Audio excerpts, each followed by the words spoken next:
നമുക്ക് ഫസ്റ്റ് എയ്ഡിൻ്റെ കുറച്ചേറെ കാര്യം നിങ്ങൾ വായിച്ചു നോക്കിയായിരുന്നു. നിങ്ങൾ ഫസ്റ്റ് എയ്ഡൊക്കെ വായിച്ചു നോക്കിയായിരുന്നു? ഇല്ല, വായിച്ചില്ല. ഇൻട്രൊഡക്ഷൻ എന്ന് പറഞ്ഞു കഴിഞ്ഞാൽ എന്താണ് ഫസ്റ്റ് എയ്ഡ്? ആ ടേബിൾ തന്നെയുണ്ട്. ഫസ്റ്റ് എയ്ഡ് എന്ന് പറഞ്ഞാൽ എന്താണ്? ആദ്യം നൽകുന്ന സഹായം. അതായത് ഒരു അപകടാവസ്ഥയിൽ ആ അപകടത്തിൽപ്പെട്ട ആളിന് ആദ്യം നമ്മൾ നൽകുന്ന ശുശ്രൂഷയാണ് നമ്മൾ എന്ന് വിളിക്കുന്നത് ഫസ്റ്റ് എയ്ഡ് എന്ന് വിളിക്കുന്നത്. സിമ്പിൾ, അതിന് നിർവചനമൊന്നും ചോദിക്കത്തില്ല. പക്ഷെ എങ്കിലും നമ്മൾ എന്ത് ചെയ്യാം, ഒന്ന് അറിഞ്ഞു വെച്ചേക്കാം എന്താണ് ഫസ്റ്റ് എയ്ഡ് എന്ന് അറിഞ്ഞു വെച്ചേക്കാം. ഓക്കെ, കാരണം നമ്മൾ ചെയ്യുന്ന ഇതിലൊരു പ്രവൃത്തി തന്നിട്ട് ഇത് ഫസ്റ്റ് എയ്ഡിനകത്ത് ഉള്ളയാണോ എന്ന് നമുക്ക് മനസ്സിലാക്കാൻ പറ്റും. അങ്ങനെ ചോദ്യം ചോദിച്ചില്ലെങ്കിലും നമുക്കിതൊരു ഫസ്റ്റ് എയ്ഡ് ആണോ എന്ന് മനസ്സിലാക്കാൻ പറ്റും. പക്ഷെ അടുത്തത് നമ്മൾ അത്യാവശ്യമായിട്ട് അറിഞ്ഞിരിക്കേണ്ട കാര്യമാണ് ഫസ്റ്റ് എയ്ഡിൻ്റെ ലക്ഷ്യങ്ങൾ എന്തൊക്കെയാണ്. എന്തൊക്കെയായിരിക്കും ഫസ്റ്റ് എയ്ഡിൻ്റെ ലക്ഷ്യങ്ങൾ എന്ന് പറഞ്ഞാൽ? പൂർണ്ണമായ ഒരു ചികിത്സ നമ്മളവിടെ കൊടുക്കുന്നില്ല ആണല്ലോ. അപ്പോൾ ഫസ്റ്റ് എയ്ഡ് എന്ന് പറയുന്നതിനുള്ള ഒന്നാമത്തെ ലക്ഷ്യം എന്തായിരിക്കും? ഒന്ന്, അപകടത്തിൻ്റെ തീവ്രത കുറയ്ക്കുക എന്നുള്ളതാണ്. ഓൾറെഡി അപകടം സംഭവിച്ചു പോയി. ഇനി നമ്മൾ എന്തേ നമുക്ക് ചെയ്യാൻ പറ്റുള്ളൂ? ആ അപകടത്തിൻ്റെ തീവ്രത കുറയ്ക്കുക. മനസ്സിലായോ? അപ്പോൾ ഒന്ന്, അപകടാവസ്ഥയിൽ നിന്ന് കൂടുതൽ അപകടാവസ്ഥയിലേക്ക് പോകുന്നത് എന്ത് ചെയ്യുക? സംരക്ഷിക്കുക, തടയുക എന്നുള്ളതാണ് ഫസ്റ്റ് എയ്ഡിൻ്റെ ലക്ഷ്യം. മനസ്സിലായോ? ഓക്കെ ആണല്ലോ. ഇപ്പോൾ എക്സാമ്പിളായിട്ട് നമ്മളിപ്പോൾ എന്ത് പറയുകയാണെങ്കിൽ ഒരു ഫസ്റ്റ് എയ്ഡിൻ്റെ ഒരു എക്സാമ്പിൾ എന്ത് പറയാൻ പറ്റും നമുക്ക്? അതായത് കൈക്ക് പൊള്ളലേൽക്കുകയാണ്. കൈക്ക് പൊള്ളലേൽക്കുന്ന സമയത്ത് നമുക്ക് ആദ്യം കൊടുക്കാൻ പറ്റുന്ന ഫസ്റ്റ് എയ്ഡ് എന്താണ്? ഫസ്റ്റ് നമുക്ക് എന്ത് ചെയ്യാൻ പറ്റും? ലൈവ് ടാപ്പ് വാട്ടറിൽ കൈ പിടിക്കുക എന്നുള്ളതാണ് അവിടുത്തെ ഫസ്റ്റ് എയ്ഡ്. അങ്ങനെ ലൈവ് ടാപ്പ് വാട്ടറിൽ നമ്മൾ കൈ പിടിക്കുമ്പോൾ എന്ത് ഗുണം കിട്ടും നമുക്ക്? ആ ഭാഗത്ത് ഏറ്റവും ഹീറ്റ് കുറയും. ആ ഹീറ്റ് അവിടെ തന്നെ നിന്നാൽ എന്ത് ചെയ്യും? കൂടുതൽ ഉള്ളിലേക്കുള്ള കലകളെ അത് ബാധിക്കും. അപ്പോൾ അതൊരു ഫസ്റ്റ് എയ്ഡ് ആയിട്ട് നമുക്ക് പറയാൻ പറ്റും. ഓക്കെ ആണ്, സെറ്റാണ്. രണ്ട്, ചില സമയങ്ങളിൽ നമുക്ക് എന്ത് ചെയ്യാൻ പറ്റും? ഇപ്പം ഈ പറഞ്ഞ പൊള്ളൽ നമ്മൾ എടുത്തു കഴിഞ്ഞാൽ പൊള്ളൽ നമ്മൾ ഡീറ്റെയിലായിട്ട് പഠിക്കാനുണ്ട്. 3 തരത്തിലുള്ള പൊള്ളലുകളുണ്ട്. അതിൽ ഫസ്റ്റ് ഡിഗ്രി എന്ന് പറഞ്ഞാൽ നമ്മുടെ ഈ ഫസ്റ്റ് ലെയറിനെ മാത്രം കേൾക്കുന്ന പൊള്ളലാണ് ഫസ്റ്റ് ഡിഗ്രി എന്ന് പറയുന്നത്. ഇത് താഴെ നമ്മൾ ഹോസ്പിറ്റലിൽ പോകേണ്ട ആവശ്യമൊന്നുമില്ല. നമ്മൾ ഈ ഫസ്റ്റ് എയ്ഡ് അറിയാവുന്ന ഒരാൾ ഈ പൊള്ളലേറ്റ ആളിനെ നമ്മൾ എന്ത് ചെയ്യാണ്? ഈ പറഞ്ഞ ലൈവ് ടാപ്പ് വാട്ടറിൽ വെക്കുമ്പോൾ തന്നെ എന്ത് ചെയ്യും? ഈ അസുഖം മാറിക്കിട്ടും. മീൻസ് അവിടെ പൊള്ളലിൻ്റെ ആഘാതം കുറയും. പിന്നീട് ഹോസ്പിറ്റലിൽ പോകണമെന്ന് നിർബന്ധമില്ല. മനസ്സിലായി? അപ്പോൾ രണ്ടാമത്തെ ലക്ഷ്യം എന്ന് പറയുന്നത് അപകടാവസ്ഥ തരണം ചെയ്യുക, തരണം ചെയ്യാൻ സാധിക്കുക. അപ്പോൾ ഒന്നെന്താണ്? അപകടത്തിൽ നിന്ന് മറ്റൊരു അപകടത്തിലേക്ക് പോകുന്നത് തടയുക. രണ്ടെന്താണ് നമ്മൾ പറയുന്നത്? അപകടാവസ്ഥ തരണം ചെയ്യാൻ സഹായിക്കുക. ഇത് രണ്ടും എന്താണ്? ഫസ്റ്റ് എയ്ഡിൻ്റെ ലക്ഷ്യമാണ്. അടുത്തത് എന്ന് പറഞ്ഞു കഴിഞ്ഞാൽ ശരിയായ രീതിയിൽ ഹോസ്പിറ്റലിൽ എത്തിക്കുക. എന്താണ് ശരിയായ രീതിയിൽ ഹോസ്പിറ്റലിൽ എത്തിക്കുക എന്ന് പറഞ്ഞാൽ? ഇപ്പോൾ എക്സാമ്പിളായിട്ട് നിങ്ങൾ ഇവിടുന്ന് പോകുന്ന സമയത്ത് ബൈക്ക് ഓടിച്ചുകൊണ്ട് പോയ ഒരാൾ ബൈക്കിൽ നിന്ന് തെറിച്ച് റോഡിൽ വീഴും. നമുക്ക് പല രീതിയിൽ ആളിനെ ഹോസ്പിറ്റലിൽ എത്തിക്കാൻ പറ്റും. ഒന്നിൽ നമുക്ക് എന്ത് ചെയ്യാം? പെട്ടെന്ന് തന്നെ നമുക്ക് എന്ത് ചെയ്യാൻ പറ്റും? ഈ പറഞ്ഞ ആളിനെ തൊട്ടടുത്തുള്ളൊരു ഓട്ടോയിൽ കയറ്റിയിട്ട് കൊണ്ടുപോകാൻ പറ്റും, അല്ലേ? ഇനി അതും അല്ലെന്നുണ്ടെങ്കിൽ നമുക്ക് എന്ത് ചെയ്യാം? ആംബുലൻസ് വിളിച്ച് കൊണ്ടുപോകാം. 2 ഓപ്ഷൻ, ഓട്ടോ അല്ലെങ്കിൽ നമുക്ക് കിട്ടുന്ന ആദ്യത്തെ വാഹനം, അതിലെ ആംബുലൻസ്. ഇങ്ങനെ 2 ചോയ്സ് നമ്മുടെ മുമ്പിലുണ്ട്. ഇതിലേതായിരിക്കും ശരിയായ രീതി എന്ന് പറയുന്നത്? ആംബുലൻസ്. കാരണം എന്തുകൊണ്ടാണ് അങ്ങനെ പറയാം? ഇങ്ങനെ തെറിച്ച് വീഴുന്ന ഒരാളാണ്. അങ്ങനെ തെറിച്ച് വീഴുന്ന ഒരാളെ സംബന്ധിച്ച് അദ്ദേഹത്തിൻ്റെ നട്ടെല്ലിന് ക്ഷതമേക്കാനുള്ള സാധ്യത, സ്പൈൻ ഇഞ്ചുറി ഉണ്ടാകാനുള്ള സാധ്യതയില്ല. അങ്ങനെ സ്പൈൻ ഇഞ്ചുറി ഉണ്ടായ ഒരാളെ വീണ്ടും നമ്മൾ ഒടിച്ചു മടക്കി ഇതിലേക്ക് ഒരു ഓട്ടോയിലോ അതല്ലെങ്കിൽ മറ്റേതെങ്കിലും ആ തരത്തിലുള്ള കാറിലോ ഒക്കെ കൊണ്ടുപോയി കഴിഞ്ഞാൽ ഈ അപകടം വീണ്ടും കൂടും. മനസ്സിലായി? എന്നാൽ ആ ആളിനെ നമ്മുടെ ആംബുലൻസിലാണ് ഹോസ്പിറ്റലിൽ എത്തിക്കുന്നുണ്ടെങ്കിൽ അതെന്തായി? ശരിയായ രീതിയിലുള്ള ഒരു ഹോസ്പിറ്റലിൽ എത്തിക്കൽ എന്നതായി. അപ്പോൾ ഫസ്റ്റ് എയ്ഡിൻ്റെ 3 ലക്ഷ്യങ്ങളാണ് നമ്മൾ പറഞ്ഞത്. ഒന്നെന്താണ്? അപകടാവസ്ഥയിൽ നിന്ന് കൂടുതൽ അപകടാവസ്ഥയിലേക്ക് പോകുന്നതിനെ തടയുക. 2, അപകടാവസ്ഥ തരണം ചെയ്യാൻ സഹായിക്കുക. 2 ഓക്കെയാണ്. മൂന്നാമത്തത് എന്ന് പറഞ്ഞാൽ എന്താണ്? ശരിയായ രീതിയിൽ ഹോസ്പിറ്റലിൽ എത്തിക്കുക. ഇത് 3 എന്തായിട്ട് പറയാൻ പറ്റും? നമുക്ക് ഫസ്റ്റ് എയ്ഡിൻ്റെ ലക്ഷ്യമായിട്ട് പറയാം. ഇനി ചിലവ് ചോദിക്കാൻ സാധ്യതയുള്ള ചോദ്യം, ഫസ്റ്റ് എയ്ഡിൻ്റെ പിതാവ് ആരാണ്? ഫെഡറിക് എസ്മാർക്ക്. ആരാണ്? ഫെഡറിക് എസ്മാർക്ക് ആണ് എന്തിൻ്റെ പിതാവ്? ഫസ്റ്റ് എയ്ഡിൻ്റെ പിതാവ് എന്ന് അറിയപ്പെടുന്നത്. എന്നാൽ അടുത്തൊരു ചോദ്യം, ലോകത്തിൽ ആദ്യമായിട്ട് വാണിജ്യ ഫസ്റ്റ് എയ്ഡ് കിറ്റ് തയ്യാറാക്കിയ വ്യക്തിയുടെ പേരാണ് റോബർട്ട് വുഡ് ജോൺസൺ. അവ 2 പേര് പിടിച്ചു. ഒന്നാമത്തെ ആൾ ഫസ്റ്റ് എയ്ഡിന്റെ പിതാവ് ആരാണ്? ഫെഡറിക് എസ്മാർക്ക്. എസ്മാർക്ക് സെറ്റാണ്, ഫെഡറിക് എസ്മാർക്ക്. രണ്ടാമത്തെ ആൾ എന്ന് പറഞ്ഞു കഴിഞ്ഞാൽ എന്താണ്? വാണിജ്യ അടിസ്ഥാനത്തിൽ ഈ ഫസ്റ്റ് എയ്ഡിന്റെ കിറ്റ് തയ്യാറാക്കിയ വ്യക്തിയുടെ പേരാണ് Robert Wood Johnson. Robert Wood Johnson. ഇത്രയും കാര്യം ഓക്കെയാണ്. അടുത്ത പേരെന്താണ്? CPR. എന്താണ് CPR? അതിനെ ഫുൾ ഫോം ആദ്യം നമ്മൾ പഠിക്കണം. Cardiopulmonary resuscitation. എന്താണ്? Cardiopulmonary resuscitation. എന്താണ് CPR എന്ന് ചോദിച്ചിട്ട് അതിൻ്റെ എക്സ്പ്ലനേഷൻസ് താഴെ തരാം. അപ്പോൾ അതിൽ നമ്മൾ സെലക്ട് ചെയ്യേണ്ടത് എന്താണ്? കാർഡിയോ പൾമിനറി റെസ്യൂസിറ്റേഷൻ എന്നാണ്. എന്തിനാണ് നമ്മൾ കാർഡിയോ പൾമിനറി റെസ്യൂസിറ്റേഷൻ ഉപയോഗിക്കുന്നത്? എന്തിനാണ്? കാർഡിയോ എന്ന് പറഞ്ഞപ്പോൾ നിങ്ങൾക്ക് മനസ്സിലായി, ഹൃദയവുമായിട്ട് ബന്ധപ്പെട്ട എന്തൊരു സംഭവമാണ്. മനസ്സിലായോ? അപ്പോൾ ആർക്കാണ് നമ്മൾ കാർഡിയോ പൾമിനറി റെസിസിറ്റേഷൻ കൊടുക്കുന്നത്, അല്ലെങ്കിൽ CPR ആർക്ക് കൊടുക്കണം? CPR കൊടുക്കേണ്ടത് ആർക്കാന്ന് വെച്ചാൽ ഏതൊരു വ്യക്തിയുടെയാണോ ഹൃദയം നിലച്ചു പോയത് ആ ആളിന് നമ്മൾ എന്ത് കൊടുക്കണം? മനസ്സിലായോ? അതായത് ഒരു വ്യക്തിയെ സംബന്ധിച്ച് 2 തരത്തിലുള്ള മരണം സംഭവിക്കും. ഒന്നാമത്തെ മരണത്തെ നമ്മൾ വിളിക്കുന്നവര് ക്ലിനിക്കൽ ഡെത്ത് എന്ന് വിളിക്കും. എന്ത് വിളിക്കും? Clinical death. രണ്ടാമത്തെ നമ്മൾ വിളിക്കുന്നവരാണ് ബയോളജിക്കൽ ഡെത്ത്. ക്ലിനിക്കൽ ഡെത്തും ബയോളജിക്കൽ ഡെത്തും. ഇനി ഒരാളുടെ ഹൃദയം നശിച്ചു കഴിഞ്ഞാൽ, അല്ലെങ്കിൽ ഹൃദയം സ്തംഭിച്ചു പോയാൽ, നിലച്ചു പോയാൽ അവിടെ സംഭവിച്ചത് എന്താണ്? ഒരു ക്ലിനിക്കൽ ഡെത്താണ്. എന്താണ് ക്ലിനിക്കൽ ഡെത്ത്? ഈ ക്ലിനിക്കൽ ഡെത്ത് സംഭവിക്കും. ഞാൻ ആ പദം കൊണ്ടുവന്നതെന്ന് വെച്ചാൽ ചിലപ്പോൾ ചോദ്യകർത്താവ് എന്ത് ചെയ്യാം, താഴെ തന്നിരിക്കുന്നതിൽ CPR നൽകേണ്ടത് ആർക്കാണ് എന്നൊരു ചോദ്യത്തിൽ ഓപ്ഷൻസ് ആയിട്ട് ക്ലിനിക്കൽ ഡെത്ത് സംഭവിച്ച ഒരു വ്യക്തിക്ക്, ബയോളജിക്കൽ ഡെത്ത് സംഭവിച്ച ഒരു വ്യക്തിക്ക് എന്ന രീതിയിൽ നമുക്ക് തരാം. മനസ്സിലായി? അപ്പം നമ്മൾ മനസ്സിലാക്കണം എന്താണ് ക്ലിനിക്കൽ ഡെത്ത് എന്ന് പറഞ്ഞാൽ ഒരാളുടെ ഹൃദയം നിലച്ചുപോയി. മനസ്സിലായി? അത്തരത്തിൽ ഹൃദയം നിലച്ച ആൾക്ക് കൊടുക്കുന്ന ഫസ്റ്റ് എയ്ഡിന്റെ പേരാണ് CPR അല്ലെങ്കിൽ കാർഡിയോ പൾമിനറി റെസിസിറ്റേഷൻ. ക്ലിയർ ആയിട്ട് ഇത്രയും കാര്യം മനസ്സിലായോ? പ്രശ്നമില്ലല്ലോ? ഓക്കെ. ഇനി ഒരാളുടെ ഹൃദയം നിലച്ചോ ഇല്ലയോ എന്ന് നമ്മൾ എങ്ങനെയാണ് മനസ്സിലാക്കുന്നത്? പൾസ് നോക്കിയിട്ടാണ് മനസ്സിലാക്കുന്നത്. എന്താ നോക്കിയിട്ടാ? പൾസ് നോക്കിയിട്ട് നമ്മൾ മനസ്സിലാക്കും. അപ്പോൾ ഫസ്റ്റ് നമ്മൾ എന്താ ചെയ്യുന്നത്? പൾസ് നമ്മൾ നോക്കും. ഇനി 2 തരത്തിലുള്ള പൾസ് പോയിന്റിനെ പറ്റിയാണ് നിങ്ങൾ പറഞ്ഞു തരാൻ പോകുന്നത്. ഒന്നാമത്തെ പൾസ് പോയിന്റ് ഏറ്റവും പ്രധാനം നിങ്ങൾക്ക് അറിയാവുന്നത്, നമ്മൾ സാധാരണ ഡോക്ടേഴ്സൊക്കെ പൾസ് ആദ്യം നോക്കുന്ന ഒരു സ്ഥലമുണ്ട്. എവിടെയാണത്? നമ്മുടെ കയ്യിലാണ്. മനസ്സിലായി? നമ്മുടെ കൈ ഇങ്ങനെ എടുത്തതിന് ശേഷം ഈ കൈയുടെ ഈ ഭാഗത്ത് ഇങ്ങനെ വെച്ചു. നമ്മളിങ്ങനത്തെ പിടിക്കും. ഇങ്ങനെയല്ല കറക്റ്റ് പിടിക്കേണ്ടത്. നമ്മളങ്ങനെ ഈ 2 വിരൽ ഇങ്ങനെ വെച്ചിട്ട് നമ്മുടെ ഈ വെയിന് മുകൾ ഈ ഭാഗത്തായിട്ട് ഇങ്ങനെ വെക്കുമ്പോൾ അവിടെ നമുക്കത് കിട്ടും, ഒരു പൾസ് പോയിന്റ് കിട്ടുന്നതാണ്. ഈ പൾസിനെ നമ്മൾ വിളിക്കുന്നവരാണ് റേഡിയൽ പൾസ് എന്ന് വിളിക്കും. റേഡിയൽ. അപ്പൊ കയ്യിലുള്ള പൾസ് എന്താണ്? Radial pulse. ഇനി ഒത്തിരി പൾസ് പോയിന്റ് നമ്മുടെ ശരീരത്തിലുണ്ട്. അതിനടുത്ത പ്രധാനപ്പെട്ട മറ്റൊരു പൾസ് പോയിന്റ് ആണ് എന്ന് പറയുന്നത് കരോട്ടിക് പൾസ് എന്നാണ്. കരോട്ടിക് പൾസ്. കരോട്ടിക് പൾസ് നമ്മുടെ എവിടെ ആണ്? കഴുത്തിൽ. ഈ കഴുത്തിന്റെ ഈ ഭാഗത്ത് നമ്മൾ ഇങ്ങനെ കൈവച്ച് നോക്കിയാൽ ഇവിടെ നമുക്ക് എന്ത് കിട്ടും? ഒരു പൾസ് പോയിന്റ് കിട്ടും. അപ്പൊ 2 പൾസ് പോയിന്റ് നമുക്ക് കിട്ടി. നമ്മൾ എന്തിനാണ് പറഞ്ഞത്? CPR നൽകേണ്ടത് ആർക്കാ? ഹൃദയം നിലച്ചാൽ. ഒരാൾ ഹൃദയം നിലച്ചോ ഇല്ലയോ നമ്മൾ എങ്ങനെ മനസ്സിലാക്കുന്നത്? അദ്ദേഹത്തിന്റെ പൾസ് നോക്കിയിട്ട്. 2 പൾസ് പോയിന്റ് നമ്മൾ കണ്ടു, റേഡിയൽ പൾസും കരോട്ടിക് പൾസ്. കരോട്ടിക് പൾസ് 2 സെറ്റായ പ്രശ്നമില്ലല്ലോ. ഇനി CPR നൽകുന്നതിന് മുമ്പ് നമ്മൾ നേരെ ചാടിക്കേറി എന്ത് കൊടുക്കത്തില്ല? CPR കൊടുക്കത്തില്ല. ഈ CPR കൊടുക്കുന്നതിന് മുമ്പ് നമ്മളാണ് ഫസ്റ്റ് എയ്ഡർ. ഫസ്റ്റ് എയ്ഡർ ശ്രദ്ധിക്കേണ്ട കാര്യങ്ങൾ എന്തൊക്കെയാണ് എന്നുള്ളതാണ്. ഒന്നാമത്തെ പോയിന്റ് സീൻ സേഫ്റ്റി നോക്കുക. എന്താണ് സീൻ സേഫ്റ്റി എന്ന് പറഞ്ഞു കഴിഞ്ഞാൽ, അതായത് നമ്മളൊരു സ്ഥലത്ത് പ്രവർത്തിക്കാൻ പോകുന്നത്. എക്സാമ്പിൾ, ഒരാൾ ഹൃദയമാക്കാതെ വെക്കാനുള്ള സാധ്യത, ഒന്ന് പുഴയിൽ പോയ ആൾ, അയാളുടെ ഹൃദയ സ്തംഭനം ഉണ്ടാകാൻ സാധ്യതയുണ്ട്. കിണറ്റിൽ വീണ ഒരാൾ, അയാൾക്ക് എന്ത് സംഭവിക്കാനുള്ള സാധ്യതയുണ്ട്? ഹൃദയ സ്തംഭനം ഉണ്ടാകാനുള്ള സാധ്യതയുണ്ട്. ഇനി ചോക്കിംഗ് വന്ന ഒരാൾ, അദ്ദേഹത്തിന് ഹൃദയ സ്തംഭനം വരാനുള്ള സാധ്യതയുണ്ട്. എന്താണ് ചോക്കിംഗ് എന്ന് പറഞ്ഞാൽ? അത് നിങ്ങൾ പഠിച്ചോണം. ഭക്ഷണം കുടുങ്ങുന്നത്. ഭക്ഷണം എന്ത് ചെയ്യാം? തൊണ്ടയിൽ കുടുങ്ങുക. തൊണ്ടയിൽ കുടുങ്ങുക എന്ന് പറഞ്ഞാൽ എങ്ങനെയാണ് കുടുങ്ങുന്നത്? അതായത് സംഭവം ഇത്രയേ ഉള്ളൂ. നമ്മളിപ്പം ഭക്ഷണം കഴിക്കുന്ന സമയത്ത് നോക്ക്, നമ്മുടെ തൊണ്ടയിലേക്ക് ഇങ്ങനെ പോവാണ്, ഭക്ഷണം പോവാണ്. അപ്പോൾ ഇവിടെ നമുക്ക് 2 ട്യൂബുകൾ ഒരുമിച്ച് വന്ന് ചേരും. ശ്വാസനാളവും അന്നനാളവും ഒരുമിച്ച് വന്ന് ചേരുന്ന ഒരു സ്ഥലമുണ്ട്. ബോട്ടിൽ അവിടെ ബോട്ടിൽ. ഓക്കെ. ഈ അന്നനാളവും ശ്വാസനാളവും വന്നു ചേരുന്ന സ്ഥലമുണ്ട്. മനസ്സിലായി? ഇങ്ങനെ വന്നു ചേരുന്ന സ്ഥലത്ത് എന്തിനാണ് അങ്ങനെ ചെയ്തേക്കുന്നത്? അവിടെ ഇങ്ങനെ ക്ലോസ് ആയിട്ടാണ് പോകുന്നത്. നമ്മൾ ആഹാരം അന്നപദത്തിൽ എന്ന് പറഞ്ഞ ടോപ്പിക് പഠിപ്പിച്ചപ്പോൾ ഞാൻ വരച്ച് കാണിച്ചായിരുന്നു. ഇങ്ങനെയാണ് പോകുന്നത്. എന്തിനാണ് അങ്ങനെ വെച്ചേക്കുന്നത് ഞാൻ പറഞ്ഞു തന്നു. അപ്പോൾ നമുക്ക് മൂക്കിൽ കൂടെ ശ്വാസം എടുക്കുന്നു. ഇത് നേരെ ലെഗ്സിലോട്ട് പോകുന്നു. വായോട്ട് യാതൊരു ബന്ധവുമില്ല. എന്തുവാ? അറിയാൻ വേണ്ടിയിട്ട് പറ ആതിരേക്ക് ഒരു ഉത്തരവുണ്ട്. പറ. അതായത് ഇത്രയേ ഉള്ളൂ. നിങ്ങൾക്ക് മൂക്കിൽ കൂടെ മാത്രമേ ശ്വാസം എടുക്കാൻ പറ്റത്തുള്ളൂ എന്ന് വിചാരിച്ചു. പനി വന്നു മൂക്കടഞ്ഞു വടിയെ കുതിരയാടെ ശ്വാസം എടുക്കണ്ടേ? ഞാൻ പറഞ്ഞത് ഇങ്ങനെ 2 സ്ഥലം നമുക്ക് വേണ്ട ഇത്രയേ ഉള്ളൂ. ആ 2 ഭാഗം വന്ന് ചേരുന്ന സ്ഥലം. ആ വന്ന് ചേരുന്ന സ്ഥലത്ത് ഇപ്പം നോക്ക്, ശ്വാസം ഇങ്ങനെ എടുക്കുന്നു. അപ്പോൾ ഇത് പോകേണ്ട എങ്ങോട്ടാണ്? ശ്വാസനാളത്തിൽ പോകണം. പക്ഷേ നമ്മളിത് ജോയിൻ ചെയ്യുന്ന സ്ഥലത്ത് നേരെ ഫ്രീ ആയിട്ട് കിടക്കുകയാണെങ്കിൽ ഈ ശ്വാസനാളത്തിൽ കയറാതെ അന്നനാളത്തിലൂടെ കയറാനുള്ള സാധ്യതയില്ലേ?